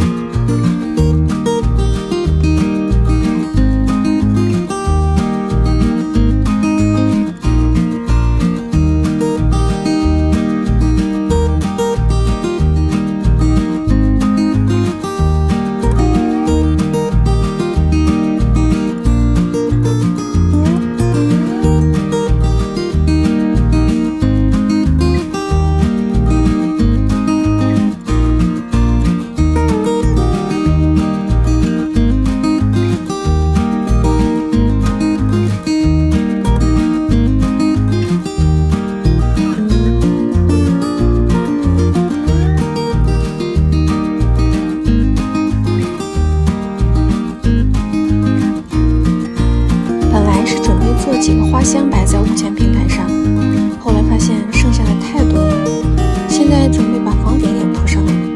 上次翻新这个楼梯和围栏翻车了，不只是没什么效果，还巨丑无比。后来我就想，是不是因为这个房顶丑才影响了整体效果呢？按照我以往的审美标准，这绝对是不该出现的意外呀。冬天的到来，阳光敷衍地洒在单枝枯叶上，叫不醒沉睡的我。每次都说溜达着去找他，而每次都得他买完东西回来找我。我们又挑了几盘扛重的植物，准备栽到房顶上去。毕竟冬天再霸道，也不能带走所有绿色。卤水点豆腐，一物降一物。坚硬的房顶也怕这个力气。炮钉枪，不管是声音还是释放后的味道，跟鞭炮一模一样。我超级喜欢这个味道。毫不夸张地说，如果走在路上突然闻到，我会停下来，深情地吸一鼻子，然后饱含深情地跟旁边的小伙伴说：“我又闻到了人间的味道，哈哈。”桂花的话会更夸张，我会在附近转几圈，非得找到那棵桂花树不可。有没有小伙伴跟我一样喜欢这个味道？我只是想证实一下，我是否正常。王院长，今天活能干完吗？天黑之前能干完？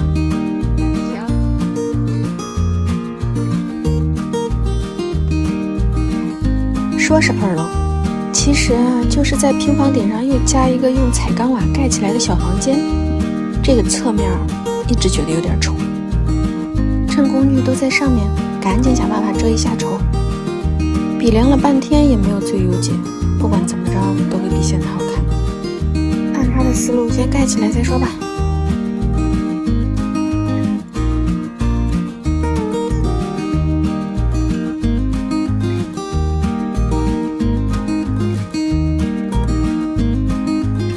本来打算钉好框架，再用木板从外面盖起来，突然发现框架露在外面就挺好，里面塞上木板，就这样结束吧。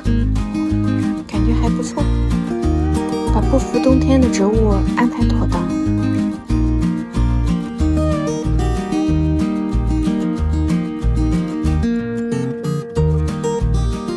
这什么花啊？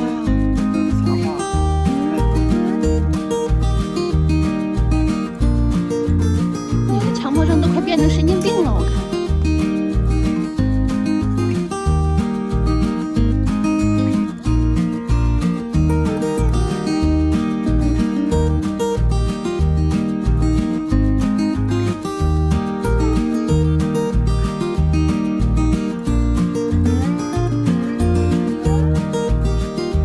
晚上没有任何意外的话，我们要吃大鱼，就想找点活干。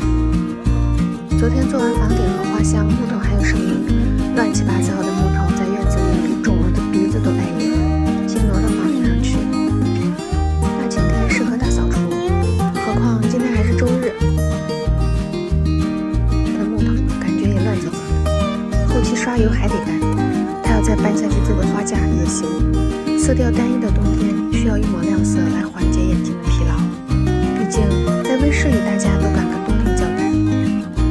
网上找好造型和尺寸，打印出来照着做。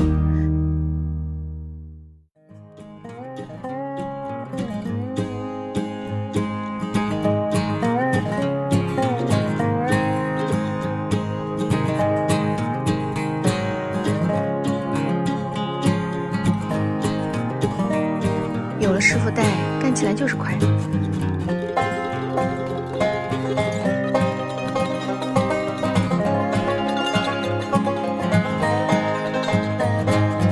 做完一个看着还行，我说比家里那200多买的那个扎实多了，漂亮。他说那个再做一个吧。我找2次说了点违心的话，这次小号的木头又不够了，换成了更厚的骨架。这个厚度啊，冰清肯定是不能用了。换成带螺帽的螺丝，虽然麻烦点儿，但是更结实了。只放几盆小花小草，有点大材小用了。这个花架必须得兼职干点什么，比如说梯子什么的。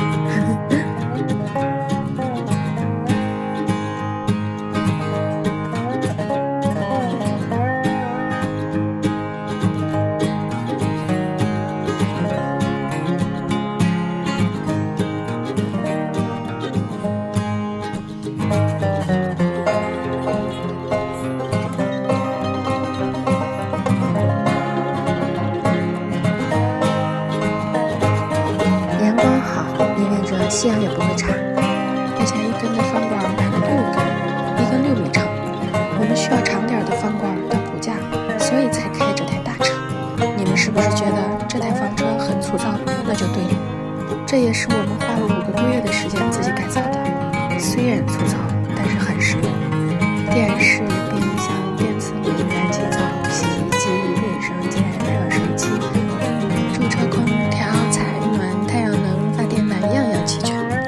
如果大家感兴趣啊，我们就出一期房车改造的过程，年代久远，只有照片没有视频哦。最近更新的视频一半都在赶集，我不是敷衍大家，周边4个大集，时间几乎可以连起来。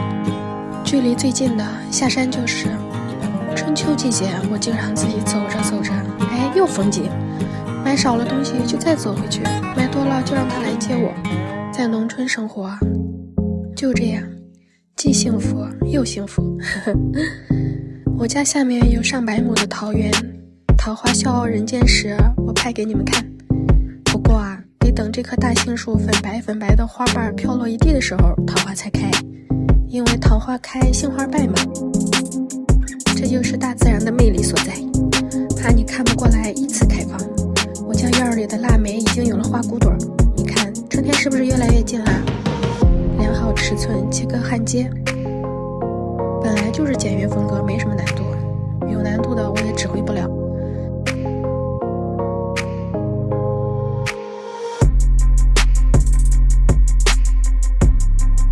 这怎么感觉像是在做一把椅子呢？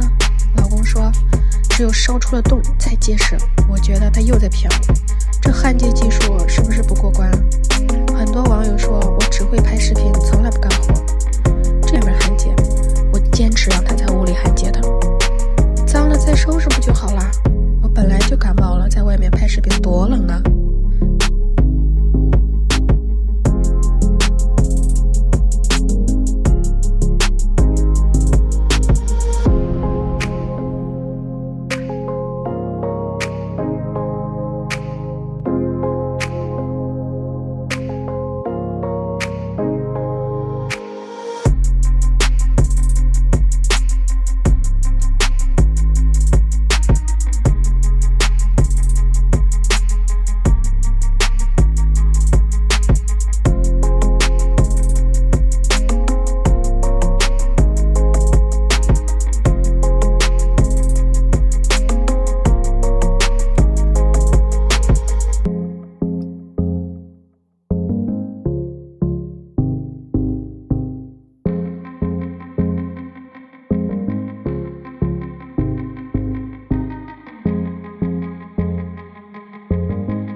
一个白天2个晚上都没做到，先这样吧，最快的1个晚上就好了。还有我老公这样的，没有任何感觉就过去了。放平心态去对待。过去3年来的经验告诉我们，防控无法消灭病毒，情绪的传递才会让人们引起恐慌。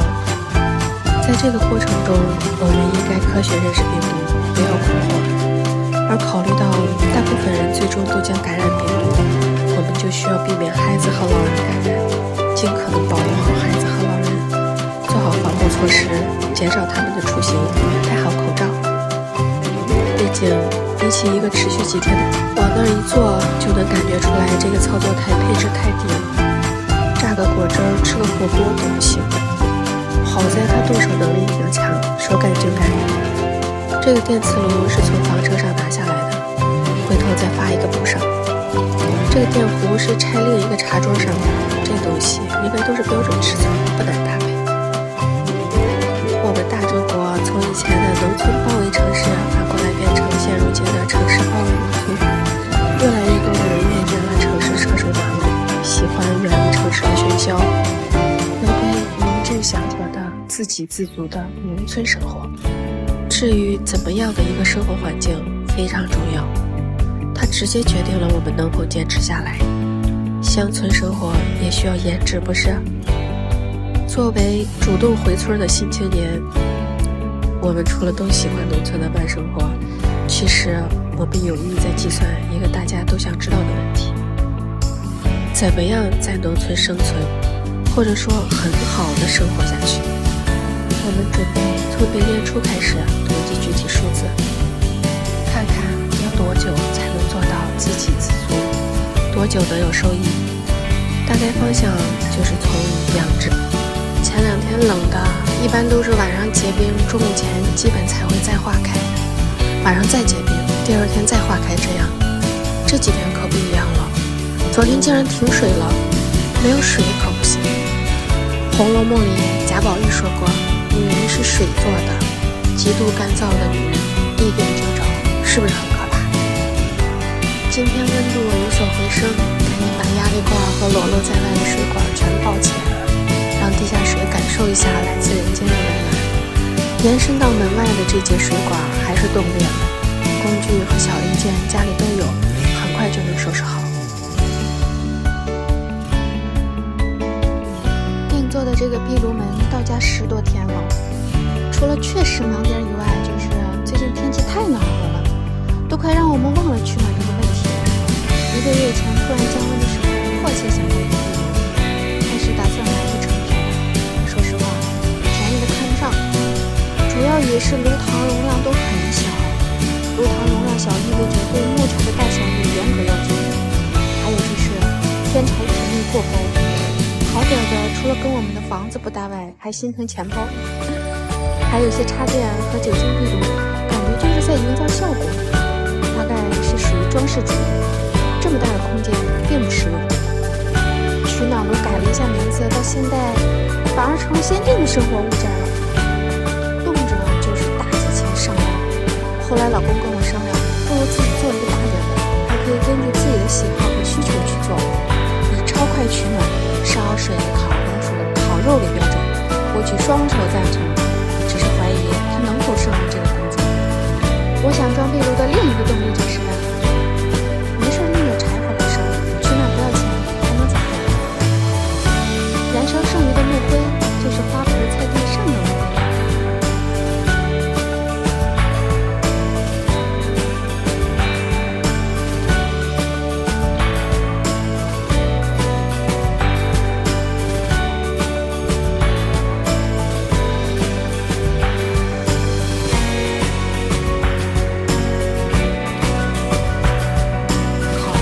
灰箱和顶部用的钢板花费340元，其实是蛮多了，200块钱的那后面。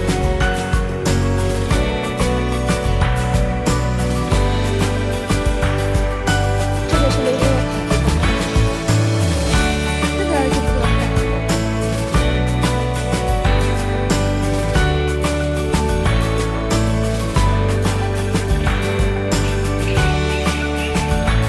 炉膛内部没用过公寓的厨房里面送了一袋乳松岩水泥，据说耐高温1400度。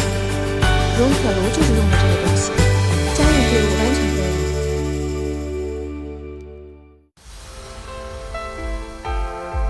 买了3米很厚的钢管，让卖家切好手脚，比较自由感觉。带一个烟囱、防火罩，共花费85元。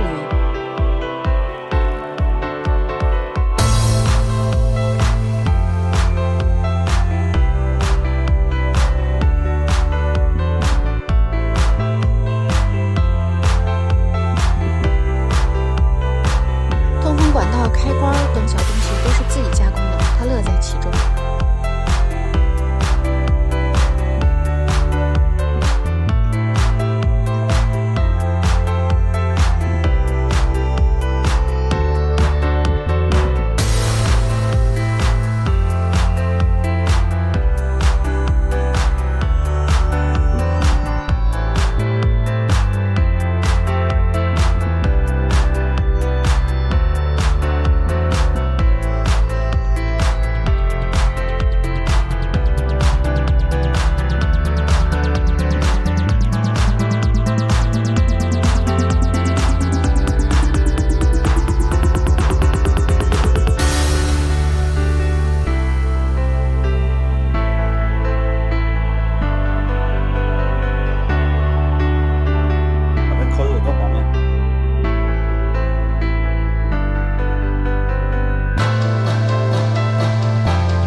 这个钢板就是他之前说的超快取暖和烧水的地方。燃烧10分钟后，上面的钢板都变形了，满屋子收拾这个院子基本都是自己干，又没什么经验，返工重做已经成了家常便饭。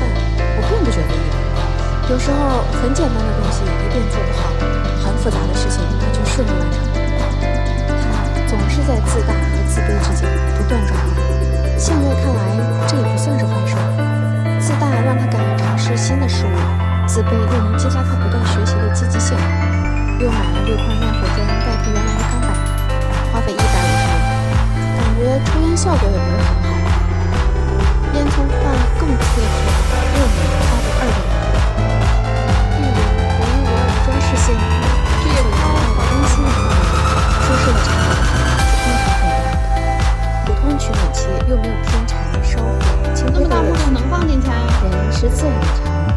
人也是自然的组成，到了一定的年龄，总会去追求这样返璞归真的感觉，回归自然，亲近自然，想与自然相融。这是本来想把上面做成一个整体的，发现更丑了。5分钟后就拆除了。上个闭流的视频收到很多网友给的意见，比较全面，大概分为3大类： 1. 烟囱没在屋内导致温度上升的慢； 2. 没做枫木和2次燃烧； 3. 巨丑。既然能成为流水线产品，那总不会是反人类的存在呀。返工，老公去处理一些私事儿，让堂弟和一个焊接大师傅来给改造一下，主要针对第1、第2类的问题。至于丑这个问题，是因为这个社会既定的审美观而被迫承受压力，不让人脱下外套才是最大的丑陋。这个师傅的焊接技术很好，是前面焊管到后面可以直接掩埋的那种，据说可以保证100%不漏水不漏气。听堂弟说，昨天和我老公电话沟通了1个小时才定下来，让他们放开手去干。最坏的打算是等他回家再重做。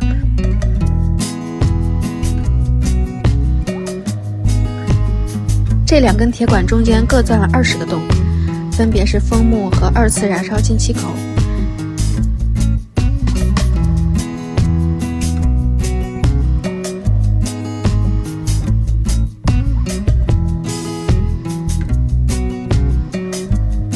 现在是有2个烟囱都能控制排烟，他俩工作效率很高，买料、焊接、安装1天就完成了。第2天测试结果表明玻璃发黑的问题解决了，炉膛内温度升高后，现在轻松就能吃到这些油炸小零食。不过每次炸食物还是能想到小时候，所以每当我老公炸丸子、酥肉的时候，我就习惯性说：“这是过年了吗？”贴春联和年夜饭就是中国人最内核的向心力。正是这样，年夜饭的温情一直铭刻在民族的骨子里，温暖在一家人的问候中，沸腾在每个人的血脉中。这种温情是无数的游子顶着寒风，踏着大雪，往家里赶的执着与赤诚。站在新年的门槛，我们都会有许许多多的畅想，每个人都会用行动诠释，让畅想变成现实。我避而不谈那些烦恼，并不是去享受、去感受、去回忆那些陪你们成长、替你们分担，却在岁月中逐渐走远的人。这应该也是他们这一年最幸福的时候吧？如果不是，那你就尝试让它是。新的一年，勇敢如初。年前给这只小猪讨了个花媳妇儿，打那以后，跟鸡和鸭子打通铺睡觉，就再也没有以前那么和谐了。经常无故把鸡和鸭子一股脑全赶出来，鸡鸭一脸懵。最后为了宣示主权，还会披着战袍来回溜达。猪仔并无大志，想要一套完全属于自己的房子了。毕竟他都快做猪爸爸了。有了媳妇儿，反正肯定不会是给他讨个媳妇儿这样的结果。这次这个要求也不算过分，都成年了，谁还没点隐私呢？再说之前那个房子，大家都说像那个什么什么庙。先把甲方服务好，你是懂规矩的。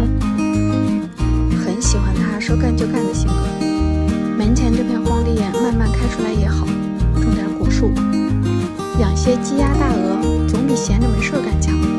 有了方向都不睡懒觉了，一大早就起床去处理地基了。在镇上汽修店30块钱买了2个正轮胎。我们需要2个直径不低于70厘米的洞口当大门，方便他们长大以后也可以自由出入。以后生了猪宝宝，3只小猪同时跑回家找妈妈，也不至于撞到肩膀。大砖送过来的时候，老板说还不是最佳状态，卸车的过程中碎了好多块。本来想再要100块，老板说今天没时间送了，最后计算出来也就还差30几块，自己开车去带回来吧。你不干人事啊您？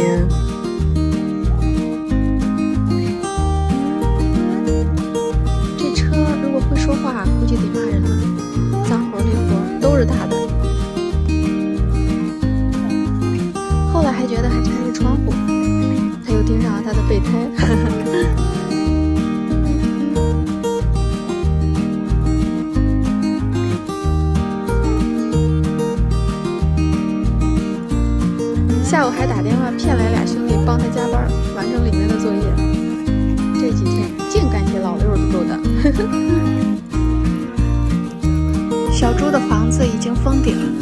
现在可以把轮胎拿出来了，这2个当大门的轮胎必须要切掉才能拿下来。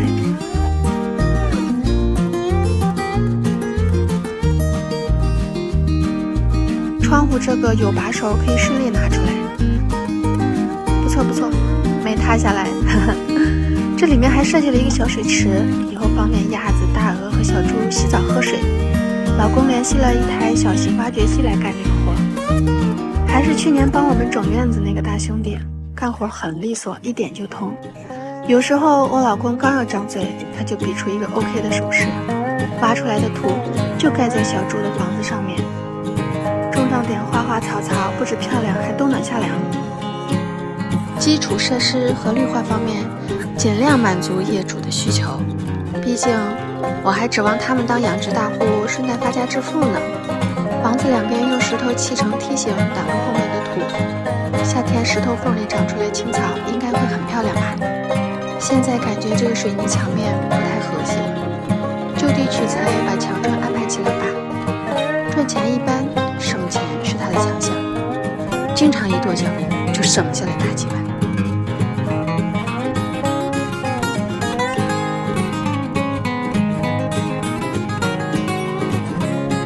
从桃园里砍下来一截木头当窗，这窗又省钱了。当然我们都知道省钱没用，多赚钱才是硬道理。它不仅仅是给予了你想要什么的自由，更重要的是，当周围人把你不喜欢的生活逼近的时候，你还有说不的权利，只是钱没有多少。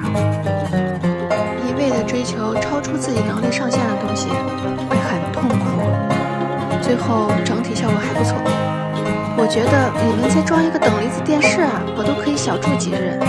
明天继续加油啊！这个坑是给小动物们挖的饮水池，这里的地势东高西低，西边加了2层大砖，有了大概形状先硬化起来。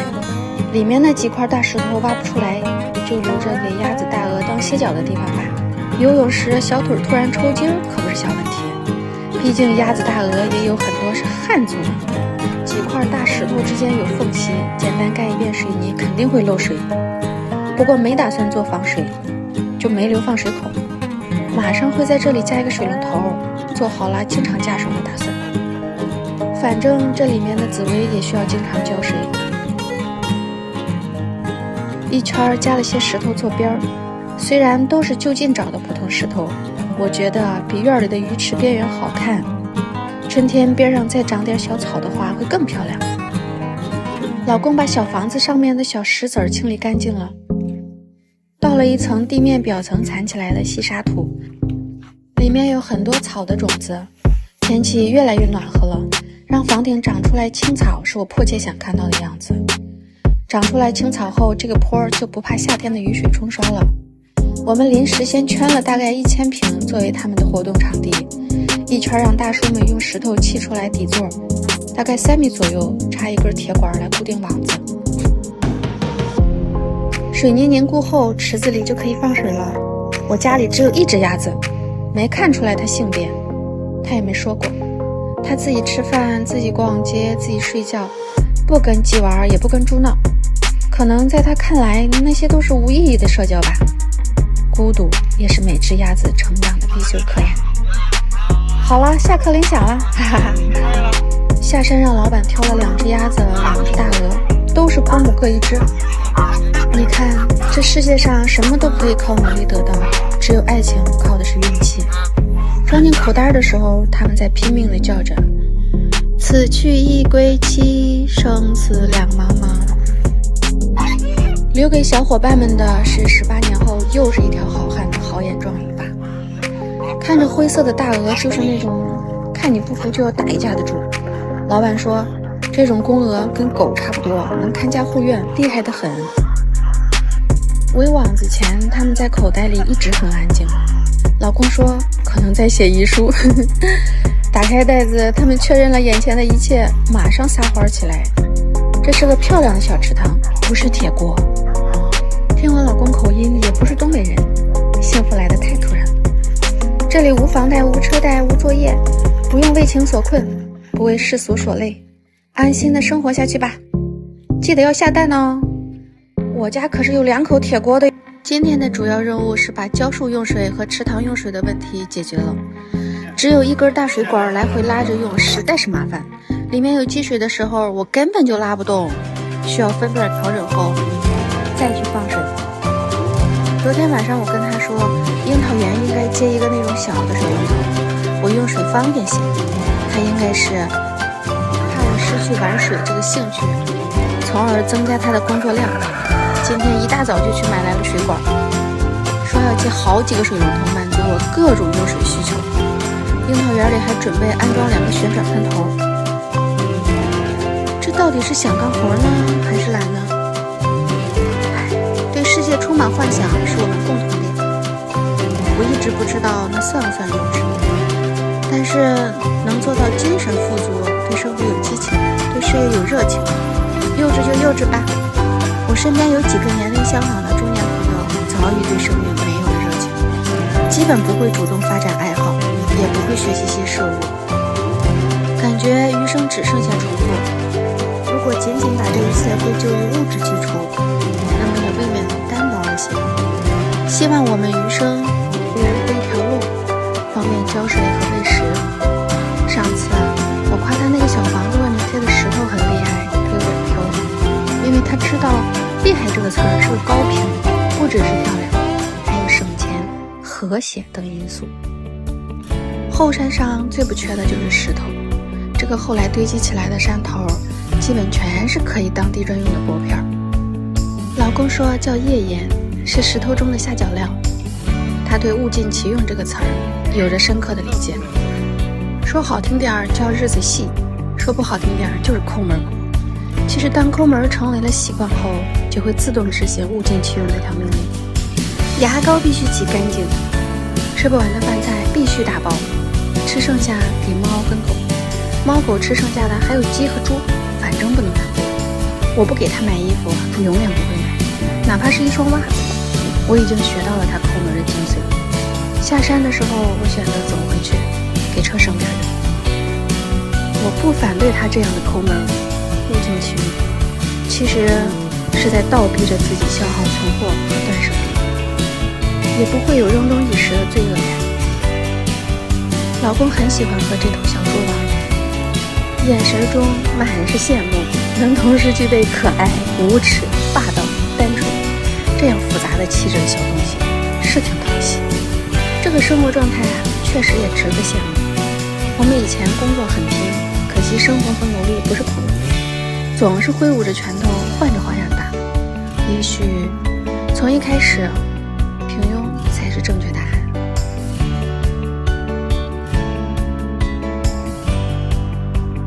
这一生应该如何度过才算值得？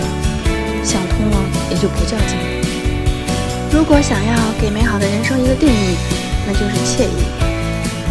如果要给惬意一个定义，那就是把老公当哥们儿，把老婆当嫂子。最近这几天气温不太稳定，有多不稳定呢？这么说吧，我愣是把半截袖外面套一个羽绒马甲看顺眼了，满大街都是类似的混搭。老公说这天气也够损的，先用暖暖的天气把花儿骗出来，然后再让他感受一下0度的滋味。幸好花儿没有被这忽冷忽热的天气所调动，依然保持着自己的节奏，如一个理性的女子般，花开花落，宠辱不惊。我们准备给前几天铺的这条石板路加一个爬藤架，至于让谁爬上去，当时是有争议的。葡萄、紫藤、木香、乐器都买回来了，个个身怀绝技，个个的跃跃欲试。从小心翼翼商量到无所顾忌辩论，3天3夜都没定下来。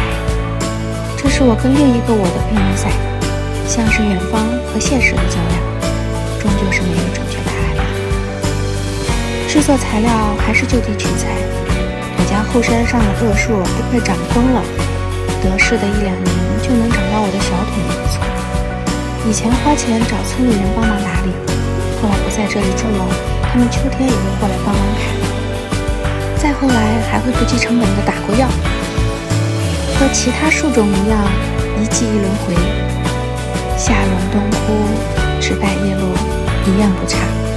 不知为何如此顽强，可能如这青石、野草、鸟窝一样，本就属于这荒山野岭，姗姗而穿，生生不息。老公每次伐这种树，都明显带着情绪。一个小树枝划拉着他了，他就要诛人九族，哪怕大老远和他对视一眼也不行，也会叫嚣着伐掉。我说他像个无理取闹的泼妇，他说他是嫉恶如仇的战士。好吧，我的战士，苟如其名，不分昼夜的奋战，终于赶在下一个我到来前先把葡萄种下了。我问他，如果一个人反反复复推开一个人，直到确定那个人不会离开，或者直到那个人离开，是不是因为没有安全感呢？他说，这可能也属于选择困难症的范畴。前2天去买藤本月季，本来打算大气点儿，一个品种买1颗，一问才知道它们竟然有20多个名字，什么翠花呀、狗蛋呀，我俩都听懵了。老板娘温柔有礼，并且很有兴趣地解答了老公许多幼稚的话题。最后老板娘念着名字，我挑了7颗听起来很漂亮的月季品种。大姐说我耳光很好。门前那个爬藤架虽说被葡萄抢走了，我倒觉得这面墙更适合藤本月季，都有点后悔去年没种。爬满墙的样子应该会很美。最先是用了猪窝拆下来的网子，考虑到月季长得很快，感觉高度不够，又换成了2米高的网。加网子除了枝条好固定以外，还能避免靠墙太近，酷热的夏天会烫坏嫩芽。从小到大听了无数次美女，也没怎么收到过玫瑰花，我更不知道玫瑰和月季的区别在哪。他好像也从来没有送过我玫瑰花。有懂的小伙伴科普一下，找个既浪漫又爱又懂对方的伴侣，本就是小概率的事件。平淡的日子里没有鸡飞狗跳，我就很知足了。我也不太期望他能变成徐志摩。从今天开始，我要每天送自己1朵鲜花。是的，就从种下的这天开始算，这是个很有仪式感的事情。大概流程是趁四下无人，下台阶迈过小河揪1朵，转身上台阶放在桌上，然后坐下幸福地拿起来说谢谢。我知道我硬要他改变也不是不行，就好比在泰国养一条阿拉斯加犬，也不是养不活，天天吃药，人也辛苦，狗也悲惨，何必呢？随着年龄增长，行事看跌，对于老公也不敢要求太苛刻了，无奈只能很假的说我热爱我生命里的一切，当然也包括完全不懂浪漫的他。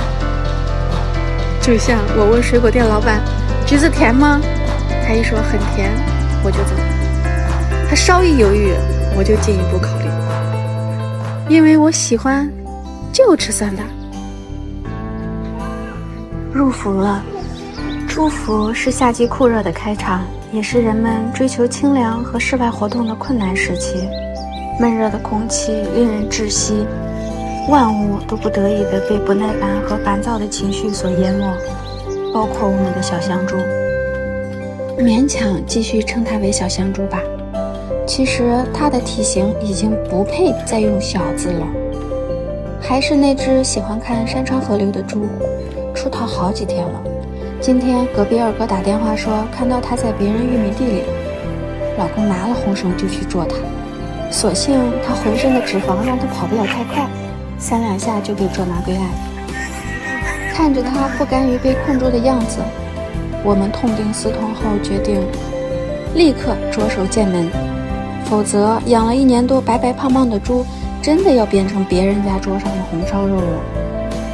这个动物园一直有个简易门，可是现在也只能挡得住那几只短腿的鸭子了。他说要造一个浪漫主义白色的法式圆门，圆我一个法式庄主的梦。之前的2根柱子量了一下尺寸，宽1.5米，要重新建门就要把之前用水泥垒好的地基给拆了。挖石头地基的时候还差点又挖到了樱桃园的水管。这次他长记性了，毕竟上次半夜挖断了水管，导致修了一整夜。小院改造之前老房子拆下来的木头门还在楼上，拆吧拆吧应该还能用。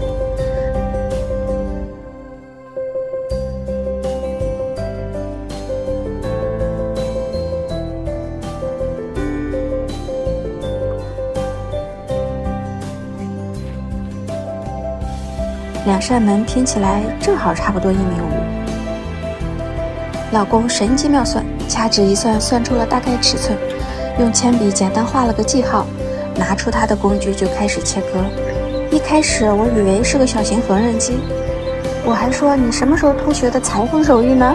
哈哈，原来是名叫曲线锯的新道具，反正在我眼里统称为工具。之前门上红色绿色跟我们现在院子的风格不大，所以他也不厌其烦地用打磨机把表面一层颜色给磨掉，红色绿色的旧门都变成原木色。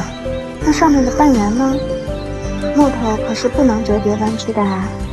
万能的王园长总能有解决方法，把木头锯出来一个又一个的小缝隙，然后就可以利用间隙弯曲。挑了最长的一根木头，锯了很多小缝出来，确实可以做到收放自如的弯曲了。每一个部件都搞定了之后，就可以组装了。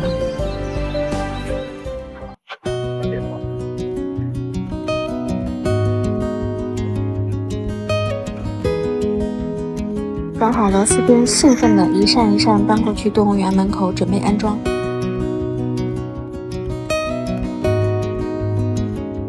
然后当众翻车了，组装失败告终。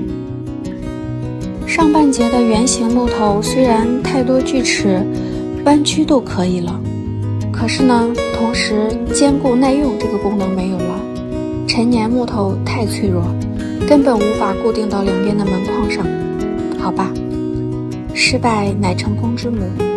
我们投入了2天半的时间和精力，满怀期待的成品失败了。他的创造力和热情都受到了一定程度的打击。他不断地追问自己，到底哪里做错了呢？垂头丧气，没有食欲。其实失败案例和手工制作有误差都是正常的，毕竟我们也不是专业的，也没有任何前车之鉴可以借鉴，完全凭自己的一腔热血和动手能力，能够把凭空想象的画面展现到面前实物化，已经很不可多得了。纵观宇宙、历史、人类进化、物种演变、现代文明、天文、科学，谁又是一蹴而就的呢？挫折和困顿一定会成为我们前进的动力，而不是阻力。更多的应该是以一种坦然的态度接受它，翻开新的篇章，吸取其中的教训和经验，正视自己的弱和不足，不选择逃避，更不会摆烂乃至放弃。每一次失败都是我们前进的跳板，而不是终点。在人生的舞台上，只要我们不气馁，保持积极的心态，始终相信付出就有回报，成功就一定在不远的明天。不管什么事，只要放弃了，就没有成功的机会。海明威说过，一个人可以被击败，但永远不可能被战胜。也许你离成功只有一步之遥，只要你再坚持一下，你就可以敲开成功的大门。所以我们的门一定会建好，不是今天，那就是明天。前2天那个翻车的动物园门现场已经清理干净，木头门美观，但是太娇嫩脆弱，长远计划考虑还是选择铁门比较耐用。去我们经常去的5金店买了鸡跟翻管，260元。老板都好奇地问，你们是做什么的，天天买翻管？难不成又做门？多大的宅子啊，需要那么多门？难不成你们要开定制门窗的店？还是要跟我做五金同行？越描越黑了。干脆邀请老板来玩吧。因为上一个木门做坏了，他深思熟虑之后才开始真正实施。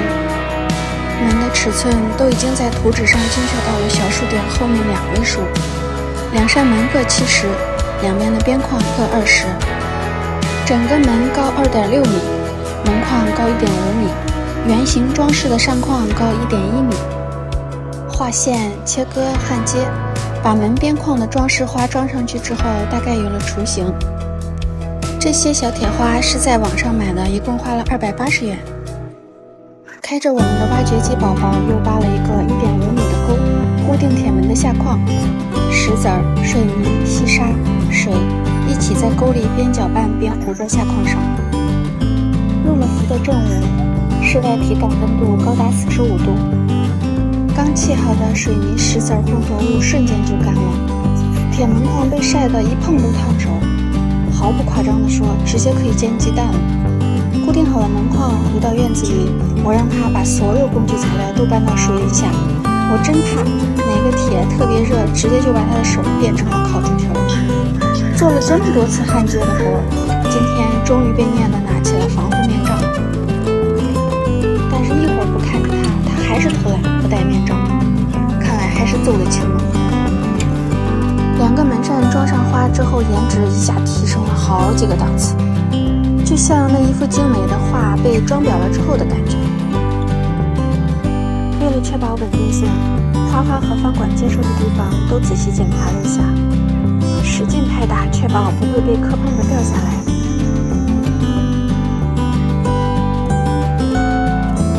一开始没有做底边，怎么看都说没有灵魂。精益求精的他又把做好的门扇从腿给锯了，重新做了个实心的底边，放上一个装饰花，说是老人说的门下不灵混，这样不露才艺。我信不过。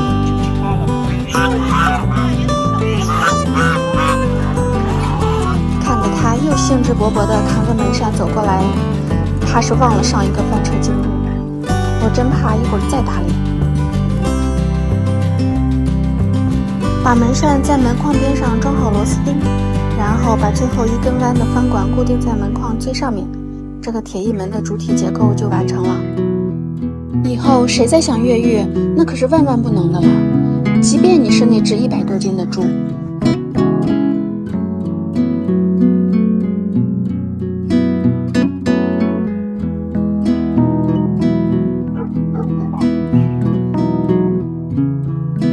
装饰的花花都是黑色的，之前的铁门也是黑色的，上次喷之前铁门的漆还剩了不少，正好物尽其用。2个铁花本来是只买了1个，因为一开始是打算只做1扇门的，后来做了2扇门，这是又从网上买了1只铁花，还是和以前一样的古铜色的锁，因为纯黑色有点单调，为了衬托得更像一个世外桃源的门，老公又买了一瓶金色的漆，把花朵涂成了金色，和铜色的锁相互辉映，一共500多块钱的材料做出了1万多块钱的质感。某人说是他的手工值1万多块钱，手工无价，哈哈哈！你脸皮莫不是铜墙铁壁？这个铁门为这个小天地设立了一个天然屏障，透过铁门可以看到紫薇花开得正好，葡萄藤下的石子小路曲折蜿蜒，夕阳透过曲线照过来，美不胜收。黑色的铁青曲线，年迈安逸的大白鹅，把岁月的安逸绣在了身上。你说什么才是幸福呢？幸福是一种能力，是一种心态，是一种能够自我满足的精神状态。每个人的生活节奏不同，别焦虑，别抑郁，别太贪心，平静地把该做的事情都做好，生活自然会把你想要的都给你。